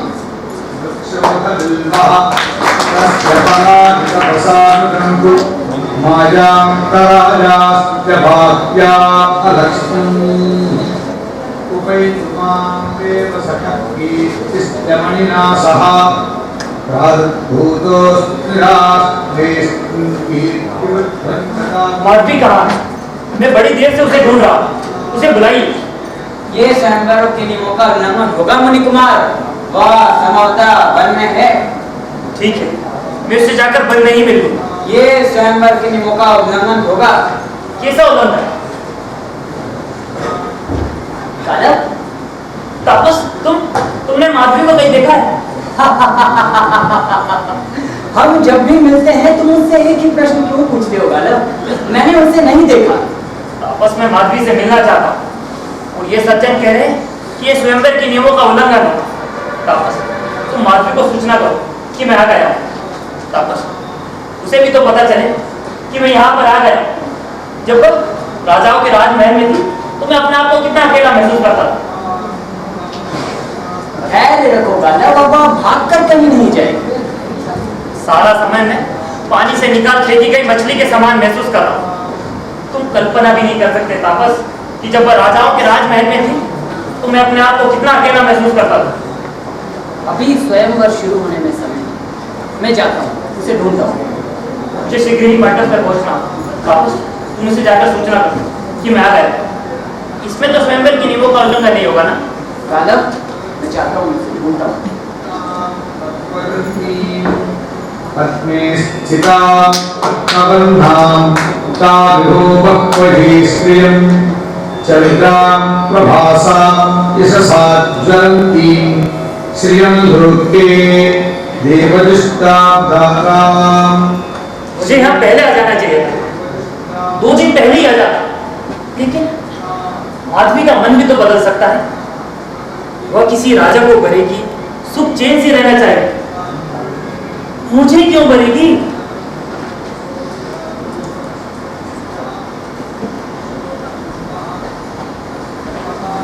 आपने माधवी को कहीं देखा? मैं माधवी से मिलना चाहता हूँ। तुम आ गए गालव? मैं अभी वहां से लौटी। तुम बड़े सुंदर लग रहे हो गालव, बड़े सज संवर कर आए हो। माधवी, तुम्हें बधाई हो गालव, तुम्हारी गुरु दक्षिणा संपन्न हुई, तुम उत्तीर्ण हुए। तुम अष्टांग तो नहीं हो ना? माधवी तुम? मुझे देखकर चौंक गए, जैसे तुमने पहले मुझे कभी देखा ही ना। माधवी, मुझे देखकर ठिठक क्यों गए? अब मैं पहले जैसी माधवी तो नहीं हो सकती हूँ ना? मैं बहुत कुटिया गई हूँ क्या? तुम चिंता नहीं करो गालव, मैं फिर से तुम्हारे साथ वनों और जंगलों में घूमूंगी, तो फिर पहले जैसे हो जाऊंगी। क्यों गालव? तुम्हारे चेहरे पर एक कैसी निराशा फैल गई है? मैं इतनी विरूप हो गई हूँ क्या? तुम सौंदर्य के उपासक कब थे? तुम तो कर्तव्य के उपासक हो ना? क्यों गालव? मैं सचमुच बड़ी कुरूप हो गई हूँ, पर तुम्हारी प्रतिज्ञा भी इतनी आसान नहीं थी ना। तुम कुछ भी बोलती क्यों नहीं? माधवी, तुम्हें तो चिर कुमारी का वर मिला हुआ है ना? तुम तो प्रसव के बाद की युक्ति मेरे दे सकती है। मैंने सोचा गालव के पास जा रही हूँ, तो जैसी वैसे ही जाऊँ। गालव से क्या छिपाऊँ? छोड़ो मेरी बात गालव, गुरुजन से भेंट हुई, गुरुजन तुमसे बहुत प्रसन्न होंगे ना? हाँ माधवी, पर तुम्हें वर जो मिला हुआ है, तुम तो युक्ति बनी रह सकती। फिर क्यों नहीं? तुमने अनुष्ठान क्यों नहीं किया? पहले मुझे तुम्हारी प्रतिज्ञा पूरी करनी थी गालव। पुत्र लाभ के बाद मैं अनुष्ठान कर लेती थी, ताकि मुझे कोई अपने पास रहने से इनकार न कर दे। पर अब तो तुम्हारी प्रतिज्ञा पूरी हो चुकी है। पर माधवी, तुम अपने पहले रूप में आ सकती हो। अब किस लिए गालव? तुम्हें जैसी वैसे ही तुम्हारे सामने आना चाहती हूँ। तुमसे क्या छिपाना गालव? पर माधवी, इस रूप में? क्यों? यह रूप तुम्हें स्वयंवर के लिए उचित नहीं लग रहा, यही ना? मैंने तो सोचा था स्वयंवर मात्र औपचारिकता है, इसी रूप में निप जाएगा। मैं तो जिसे चुनना चाहती थी पहले ही चुन लिया है। मैं तुमसे तो अपना असली रूप नहीं छिपा सकती थी ना, पर तुम बड़े विचलित हो गए। लगता है तुम्हें मेरे इस रूप से डर लगने लगा है। मैं अब अनुष्ठान नहीं करना चाहती, जैसी वैसे ही तुम्हारे सामने आना चाहती हूँ। आओ बैठ जाओ। तुम जानते हो ना, दीक्षांत समारोह बड़ी धूमधाम से हो। हाँ माधवी। जब मुझे आश्रम वासी ने तुम पर पुष्प वर्षा की, जब मुझे पता चला तो मेरा रोम रोम पुलकित हो उठा। माधवी, तुमने मैं तुम्हारा ऋण कभी नहीं चुका पाऊंगा। इस जन्म में नहीं तो अगले जन्म में चुका देना। मैं बहुत डरती थी, मैं कहूँ कोई बाधा पड़ गई, गालव की गुरु दक्षिणा पूरी नहीं हुई, तो जिस भांति मुझसे मेरे बच्चे छिन गए हैं, एक दिन गालव भी मुझसे छिन जाएगा। तुम्हारी गुरु दक्षिणा संपन्न हुई गालव, अब हम दोनों स्वतंत्र हैं। अब हम दोनों जहाँ चाहे जा सकते हैं। क्यों गालव, स्वतंत्र होना तुम्हें कैसा लग रहा है? क्या कहा माधवी? मैं तो बड़ी प्रसन्न हूँ।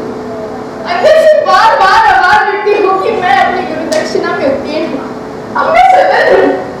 हाँ माधवी, ऐसा ही मैं बहुत प्रसन्न हूँ। तुम अपनी कहो, तुम तो आश्रम से सीधे अपने पिता के पास आ गई थी ना? तुम्हारे पिता क्या कहते थे?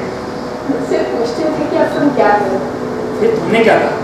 मैंने कहा जो गालव कहे वही करूँ। चलो यहाँ से अभी बाहर चलो। पर क्यों माधवी? तीनों राजा मेरे बच्चों को साथ लेकर यहाँ पहुँच गए हैं। जब से मैं आए मैं छटपटा ही रही हूँ। मैं केवल तुम्हारी राह देख रही थी। माधवी, तुमने मेरा उद्धार किया। मेरा रोम रोम तुम्हारे प्रति कृतज्ञ है। कृतज्ञता की बात नहीं करो बालक। हमारे बीच कृतज्ञता कैसी? माधवी, क्या है बालक? महाराज ने स्वयंवर रचा। तुम्हारे लिए यहाँ पर बड़े बड़े योग्य बार आए हैं। मैं किंचन, मैं तुम्हारे मार्ग की बाधा नहीं बनना चाहता माधवी।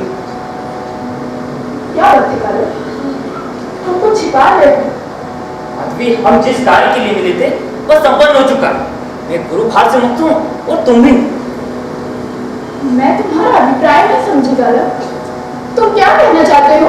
मैं चाहता हूँ कि तुम अपने आप को स्वतंत्र समझो।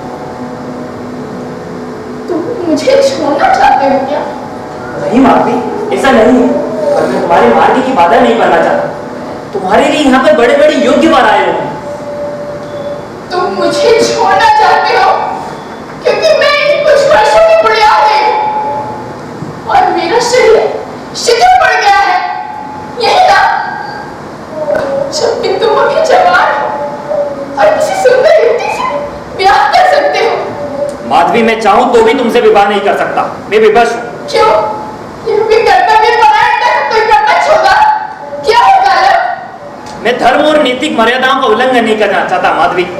मैं विवश हूँ। कौन सी मर्यादा है बालक? तुम किस मर्यादा का उल्लंघन कर रहे हो? तुम मेरे गुरु के आश्रम में रह चुकी हो। इससे क्या है? मैं 3 राजा के रनिवास में भी रह चुकी हूँ। सब तो तुम्हारी प्रतिज्ञा पूरी करने के लिए था। पर जो स्त्री मेरे गुरु के आश्रम में रह चुकी हो, मैं उसे अपनी पत्नी कैसे मान सकता हूँ?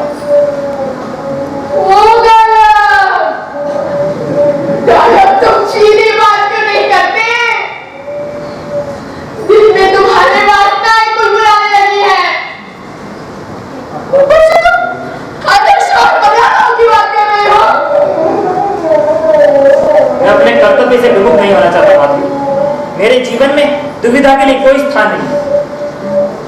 कभी कभी मुझे लगता है मैं कोई सपने देख रही हूँ और मेरे चारों ओर राक्षस और दानव घूम रहे हैं। कर्तव्य परायण दानव तीनों राजा मेरे बच्चे को साथ लेकर यहाँ पहुंच गए हैं।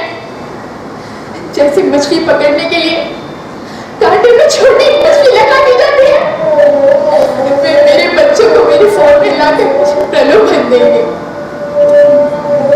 सभी कर्तव्य के पक्के, सभी महामानव ने मेरे यौवन की आहुति देकर अपनी गुरु दक्षिणा जुटाई है। यह मर्यादा पालन है माधवी। हम सारा वक्त कर्तव्य की धार पर चलते हैं। सुनते नहीं, दूसरों को चलाते हैं गालव। यही तो विडंबना है। और संसार तुम्हें ही तो मसीह और साधक कहेगा, मेरे पिता को नानवीर कहेगा, और मुझे चंचल वृत्ति की नारी जिसका विश्वास नहीं किया जा सकता। यही ना? गुरुजनों का आग्रह है कि आप मंडप में पधारें। आप चलिए, जाओ कर। गुरुजन दीक्षा के लिए तुम्हारी राह देख रहे हैं। और तुम माधवी? मेरी चिंता नहीं करोगा माधवी, मैं सच्चे दिल से तुम्हारा आदर करता हूँ। मैं तुम्हारे प्रति कृतज्ञ हूँ। मुझे तुम्हारा आदर नहीं चाहिए गाना, नहीं कृतज्ञता। मुझे जो चाहिए था वो तुम्हारे पास नहीं है। माधवी, मैं तुम्हें सुखी देखना चाहता हूँ। मैं भी तुम्हें सुखी देखना चाहती हूँ गाला, और स्वतंत्र भी।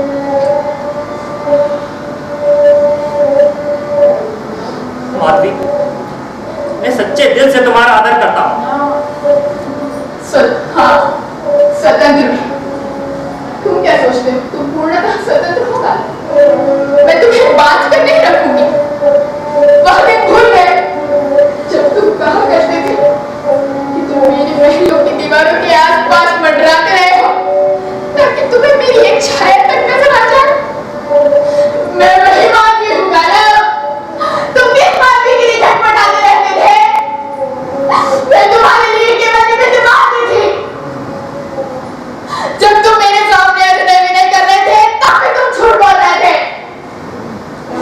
तुमने केवल एक ही व्यक्ति से प्रेम किया है और वो केवल अपने आप से। पर मैं तुम्हें पहचानते हुए भी नहीं पहचान पाई। मैं सारा वक्त यही सोचती रही कि गायब एक सच्ची साधना और निष्ठा वाला व्यक्ति है। तुम भी गुरुजनों जैसे ही निकले गायब। तुम सचमुच एक दिन ऋषि गायब बनो। मैं तो तुम्हारा दिल देख रही थी गायब। बुरा मानिए, तुम क्या सोचते हो गायब? जिस व्यक्ति को मैं रोक रोक से प्रेम करती हूँ उसके पति मैं गुड़िया को बांध दूंगी। मेरा भी तुम्हारे प्रति कोई कर्तव्य है। प्रेम का भी तो एक कर्तव्य होता है। अब स्वतंत्र हो गायब। तुम निश्चित हो जाओ गायब। तुम सचमुच स्वतंत्र हो। मैं तुम्हारी पत्नी नहीं बन सकती। शरीर की शिथिलता तो दूर हो सकती है।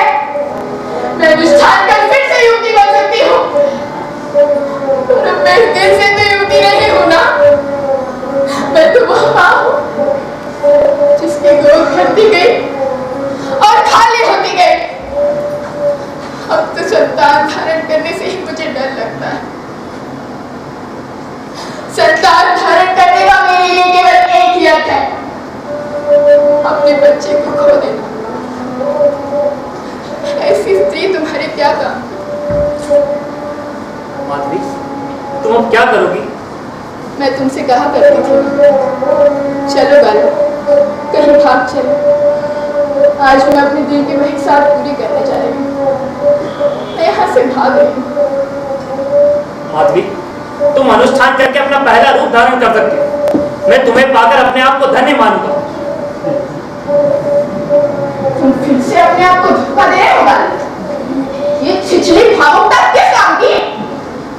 यौवन और रूप तो मिल जाएंगे, मगर इस दिल का क्या करूंगी जो छलनी हो चुका है? माधवी, मैं तुमसे अनुनय करता हूँ कि तुम फिर से। तुम भावुक हो रहे मुनि कुमार। तुमने अपनी प्रतिज्ञा पूरी की, अब मुझे अपना कर्तव्य पूरा करने दो।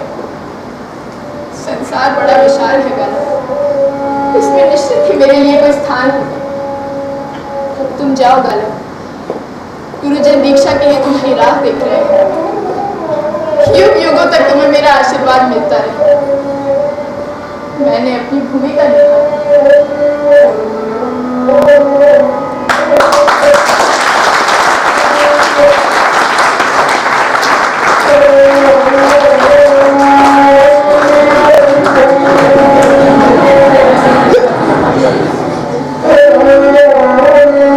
सभी मुझे सुखी देखना चाहते थे।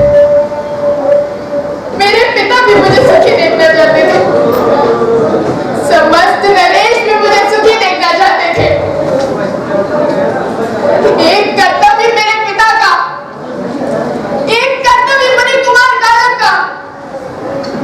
दोनों के कर्तव्य मेरे माध्यम से पूरे हो रहे हैं। फिर भी मैं विफल हूँ। कर्तव्य परायण वही है। पिता ने मुझे सौंप कर अपना कर्तव्य निभा दिया और मुनि कुमार ने घोड़े पटोर कर अपना कर्तव्य पूरा कर दिया। एक दानवीर बन गया, दूसरा आदर्श शिष्य। और माधवी, आपकी बारी माधवी कर्तव्य से गिर गई। आपकी तुम्हारे शौक करता है कि कैसे कर सकती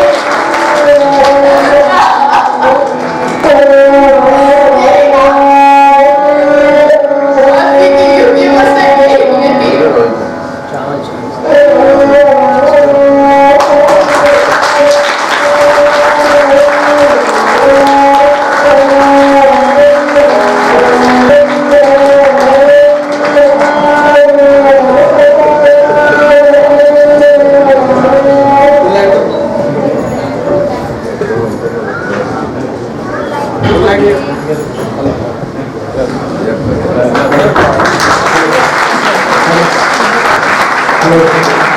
दर्शकों से निवेदन है, कृपया 2 मिनट का और समय आप लोगों को चाहेंगे, इसलिए आप लोग अपने अपने स्थान पर बैठे रहे।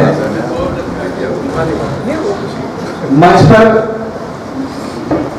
नाटक के अलावा बैक स्टेज से जितने साथी हमारे साथ थे उनसे निवेदन है एक मंच पर आ जाए। बैक स्टेज के सभी साथी एक नाटक के बाद लो अभी क्यों सीरियस हो रही है? हर नाटक के बाद पात्र परिचय होना एक कलाकार का अधिकार होता है और आप सभी सुधी दर्शक गणों का आशीर्वाद होता है। पात्र परिचय शुरू करता हूं। सबसे छोटे कलाकार साथी ये लैपटॉप पर जो म्यूजिक ऑपरेट कर रहे हैं पूरब से और इनके साथ में जो लैपटॉप पर पूरा म्यूजिक ऑपरेट कर रही थी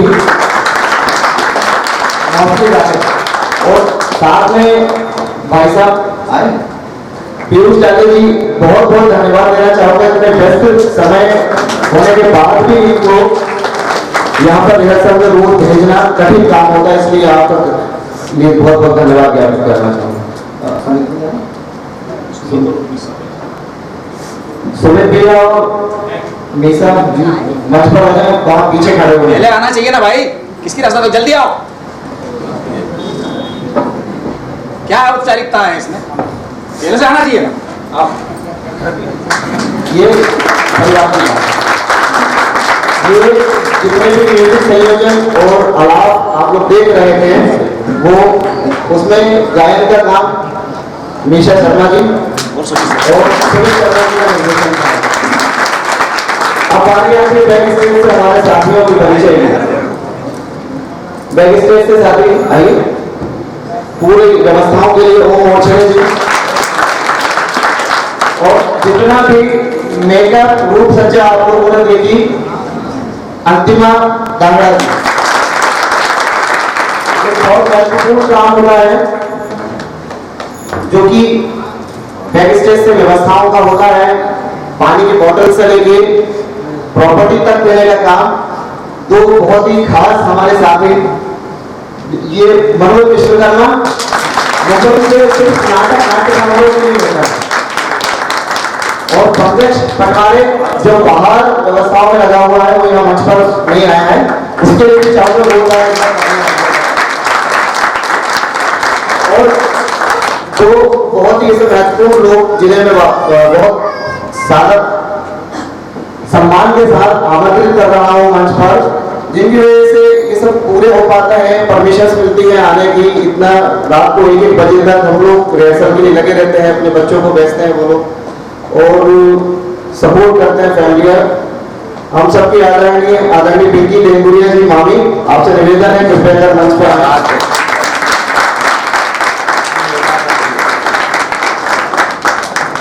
और अर्चना जी से भी मेरा निवेदन है कृपया वो भी मंच पर आए।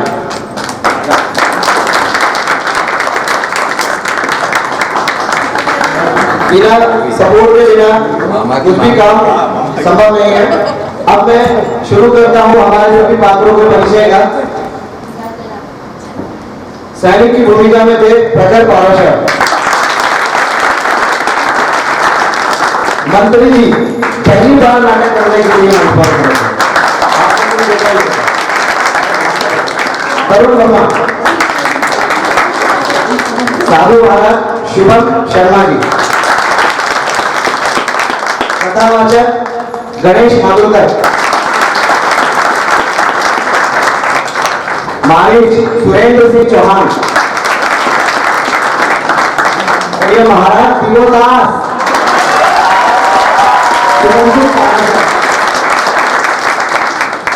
तापस सागर शुक्ला,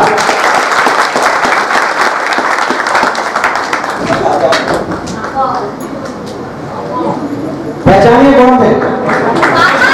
महाराज हरेश, अतुल शुक्ला, अतुल जोशी, धाय नीतू शर्मा, परिचारिका दासी कंचन शर्मा, परिचारिका जानवी तोमर, परिचारिका दासी दीपिका सेठे, राज पुरोहित मनीता विजय और साथ ही लाइट पर जो ऑपरेट में थे हमारे विष्णु त्रिपाठी जी और पंकज और साउंड पे साथ में अनिल भाई है। और बहुत ही एक विशेष हमारे साथ में जो साथी है जो मुंबई से कैमरा ऑपरेट करने के लिए आए डीएपी एडवर्टाइजिंग से दीपांशु पाराश है। और आसिफ भाई जो कि पूरी तरह से कवरेज कर रहे हैं फोटोग्राफी में। और जूम लाइव पर चिंटू भाई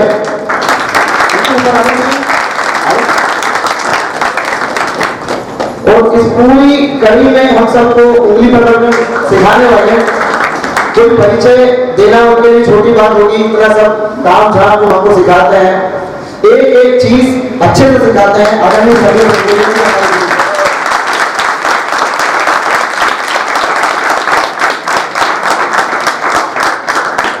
और मेरे सखा साथी सब कुछ और इस नाटक में विश्वामित्र की के कैरेक्टर को कर रहे थे, चरित्र को बहुत प्रभुत्व निभाया इस नाटक के साथ सर एहसास खान।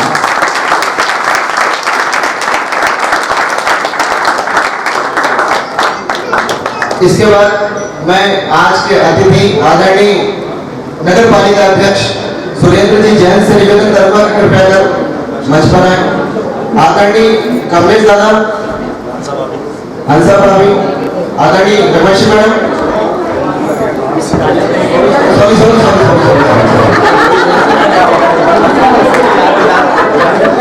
एक्चुअली मैं चाहता था कि अतिथियों को बुलाने के बाद में इनका कुछ ख्याल था नहीं दिमाग में कैसे प्लानिंग है ये वाली। जी जी जी आदरणीय कमलेश सक्सेना जी, हंसा भाभी आपसे भी निवेदन है कृपया कर मंच पर आए। और पूर्व विधायक आदरणीय आर के डोगरे जी से भी निवेदन है कृपया वे भी मंच पर आए।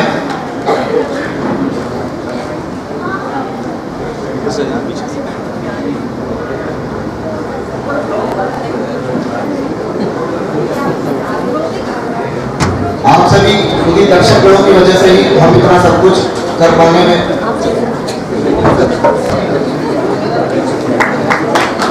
आदरणीय डोगरे जी से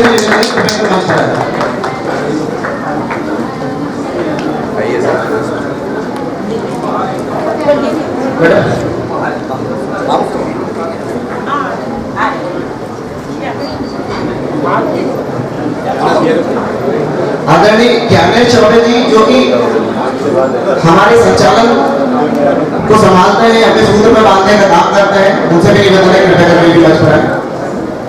और अब बारी है असली परिचय की। जो गालक की भूमिका में आप देख रहे थे विशाल भाटी,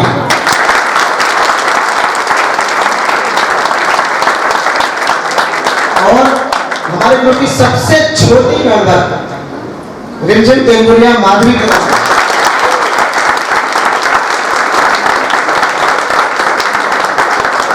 और मैं अतिथियों से चाहूंगा एक निवेदन चाहूंगा कृपया कर दोनों को पुष्पगुच्छ देकर दोनों बच्चों का उत्साह वर्धन करें।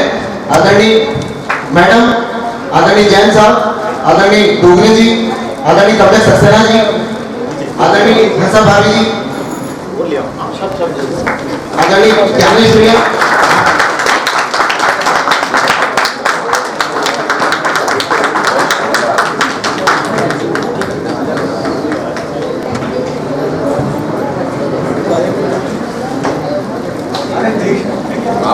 एक जरूर हिस्सा तो इनको भी बनता है।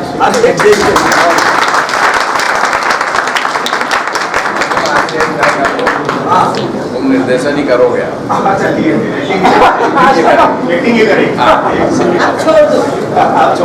ये हमारे ग्रुप की सबसे छोटी मेंबर है।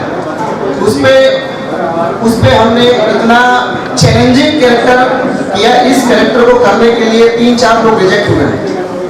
उसके बाद भी इसने खुद एक्सेप्ट किया कि नहीं, ये मुझसे कहा था कि चाचा मैं कैरेक्टर करके दिखाऊंगा। मैंने कहा बेटा बहुत टफ कैरेक्टर है, बहुत बोल्ड कैरेक्टर है। मैंने कहा नहीं चाचा मैं चैलेंज को एक्सेप्ट करती हूँ। तो एक बार जोरदार तालियां।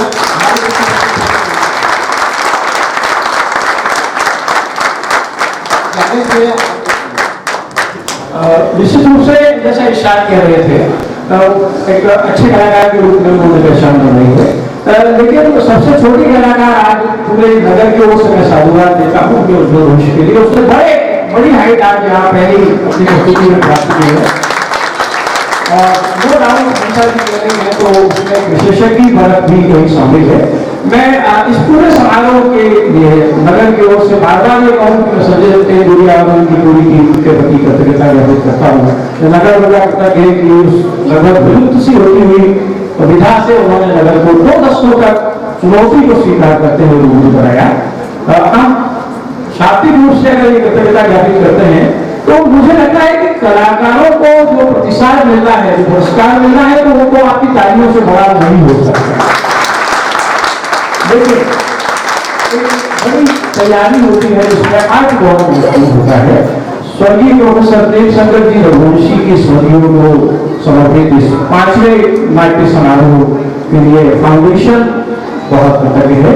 मैं हंसा जी, मैडम रघुवंशी और पंडित जी और सुरेंद्र जी से आग्रह कर रहा हूँ कि बहुत छोटी सी राशि 30,000 रुपये इस पूरे आर्थिक संयोजन के लिए इतना संयोजन संजय तेंदुलिया को और उनका सम्मान भी यहाँ फाउंडेशन कर रहा है। निश्चित रूप से कृतज्ञता शब्दों में नहीं होती है, अर्थ की अपनी महत्ता होती है और उज्जवल भविष्य की कामनाओं और भविष्य में यह यात्रा उल्लेखनीय नहीं है। इस आश्वस्ति के साथ हम लोग निश्चित रूप से आश्वस्त हैं कि कला की रघुवंशी साधना का प्रस्तुतिकरण हम सबको मिलता रहेगा। ये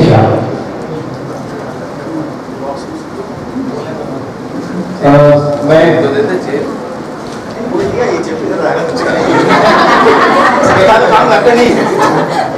मैं आदरणीय दुर्गे जी से निवेदन करूंगा कृपया 2 शब्द इस पूरे कार्यक्रम के लिए। 2 मिनट। आज कार्यक्रम में मुझे गौरव कहता है इस आयोजन को विजिट करने वाले संजय तेंदुलिया जी के लिए एक बार ताली बजाया सब लोग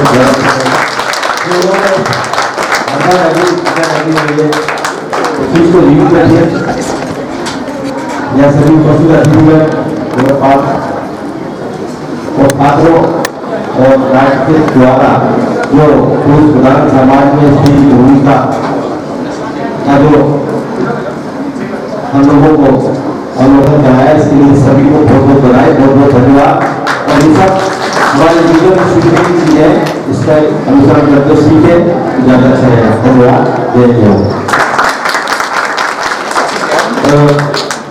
इस पूरे आयोजन को करने में निरंतर हमें सहयोग करने वाले और जिस समय मामू और मैं उनके पास पहुंचे थे उस समय एकदम मोरल हमारा थोड़ा सा डाउन था, क्या पता स्थितियां बनेगी नहीं बनेगी और कुछ ऐसी स्थितियां वाकई में हो रही थी कि क्या पता नाट्य समारोह हो पाएगा या नहीं हो पाएगा। तो उस समय उस व्यक्ति ने हम दोनों के कंधे पर हाथ रख के कहा था कि घबराओ मत, मैं खड़ा हूं, नाट्य समारोह करूं।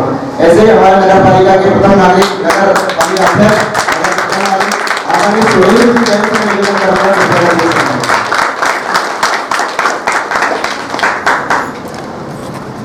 नर्मदा मैया की सम्मानीय मंच, उपस्थित सदन और सभी कलाकार, आप सबको बहुत बहुत बहुत बहुत साधुवाद, बहुत बहुत शुभकामनाएं। निर्देशक जब पात्र का चयन करता है तो ये अपेक्षा करता है उस पात्र से कि वह उसके अभिनय में पूरी तरह डूब जाए। और मैं समझता हूं कि आज के जितने कलाकारों को जो अभिनय दिया गया था वो उन्होंने 100% उसमें डूब करके काम किया। हमारी बिटिया रिमझिम तेंदुलिया आज यहाँ आने का मतलब मेरा प्रतिशत बहुत कम था, लेकिन संजय ने कहा कि आप आज जरूर आए, आज का नाटक आपको बहुत अच्छा लगेगा। उन्होंने ये नहीं बताया कि बिटिया रिमझिम तेंदुलिया इसमें कलाकार हैं। तो जब मैंने देखा और देवेंद्र जी यहाँ बैठे हैं रंगकर्मी, वो एक एक चीज को बहुत माइन्यूटली ऑब्जर्वेशन कर रहे थे तो उन्होंने रिमझिम तेलुगुरिया के लिए तो बहुत बड़ा सपना देखा। वहां से बैठे बैठे कह रहे थे मुझसे, सुरेंद्र भैया ये जो आर्टिस्ट है ये फिल्मी दुनिया के आर्टिस्ट हो,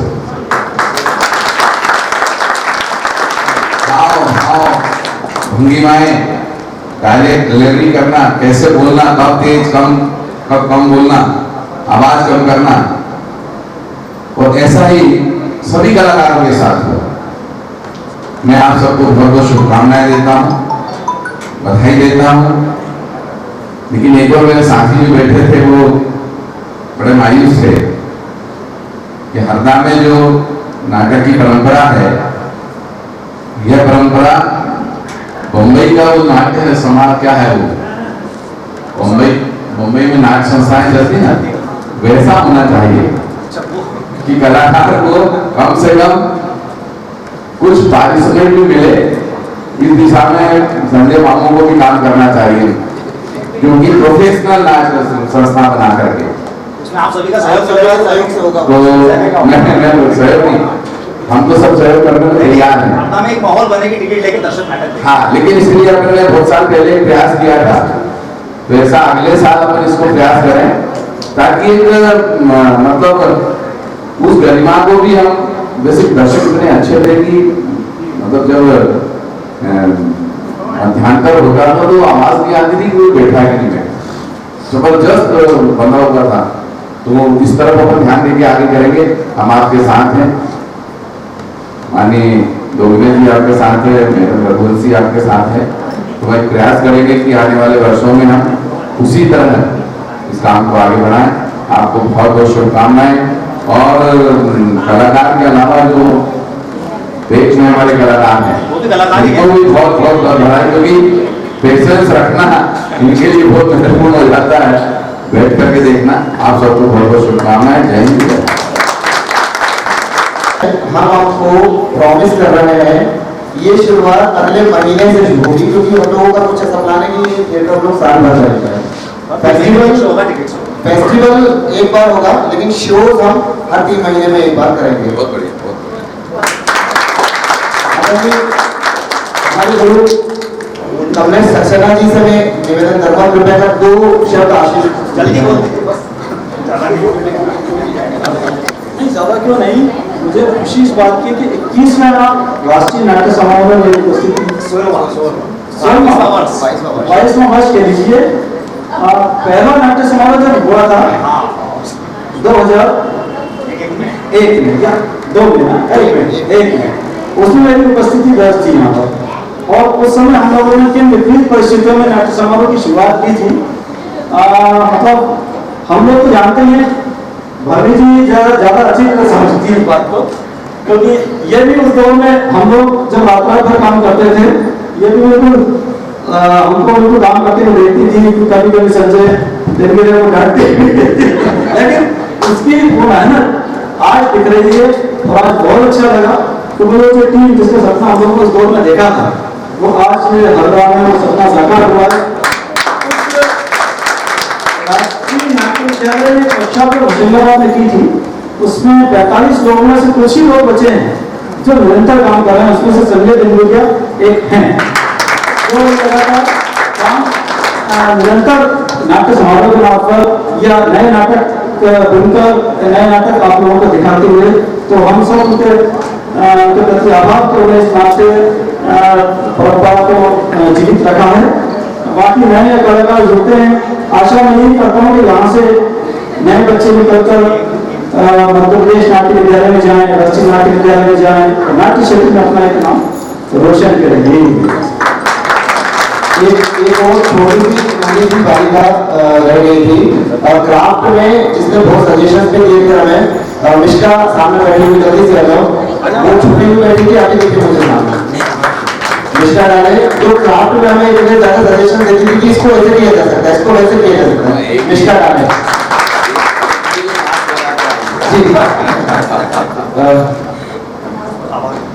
मैं आप सभी दर्शकों का बहुत बहुत आभार व्यक्त करता हूँ और समस्त अतिथियों का भी आभार व्यक्त करता हूँ, और एलबीएस कॉलेज का विशेष रूप से आभार व्यक्त करता हूँ जिन्होंने हमें रिहर्सल के लिए हाल अवेलेबल कराया है। पूरी सुविधाएं हमें अवेलेबल कराई और नाट्य समारोह करने के लिए मैं राजू खरे सर का, मोना खरे मैडम का बहुत बहुत हृदय से आभार व्यक्त करता हूँ। और प्रिंट मीडिया का मैं बहुत बहुत आभार व्यक्त करता हूँ जिन्होंने पूरी तरह से कवरेज दिया। इलेक्ट्रॉनिक मीडिया का मैं पूरी तरह से आभार व्यक्त करता हूँ जिन्होंने पूरा कवरेज दिया और न्यूज पर भी चलाया। और आप सभी का बहुत बहुत धन्यवाद करता हूँ। दर्शकों को बहुत बहुत आभार व्यक्त करता हूँ। फिर मिलेंगे जल्दी अगली नई प्रस्तुतियों के साथ। शुभ रात्रि। ग्रुप फोटो की वो सबसे बड़ी समस्या तो मामी की भैया जो है संजय भैया को कर लेती है। क्या सहना पड़ रहा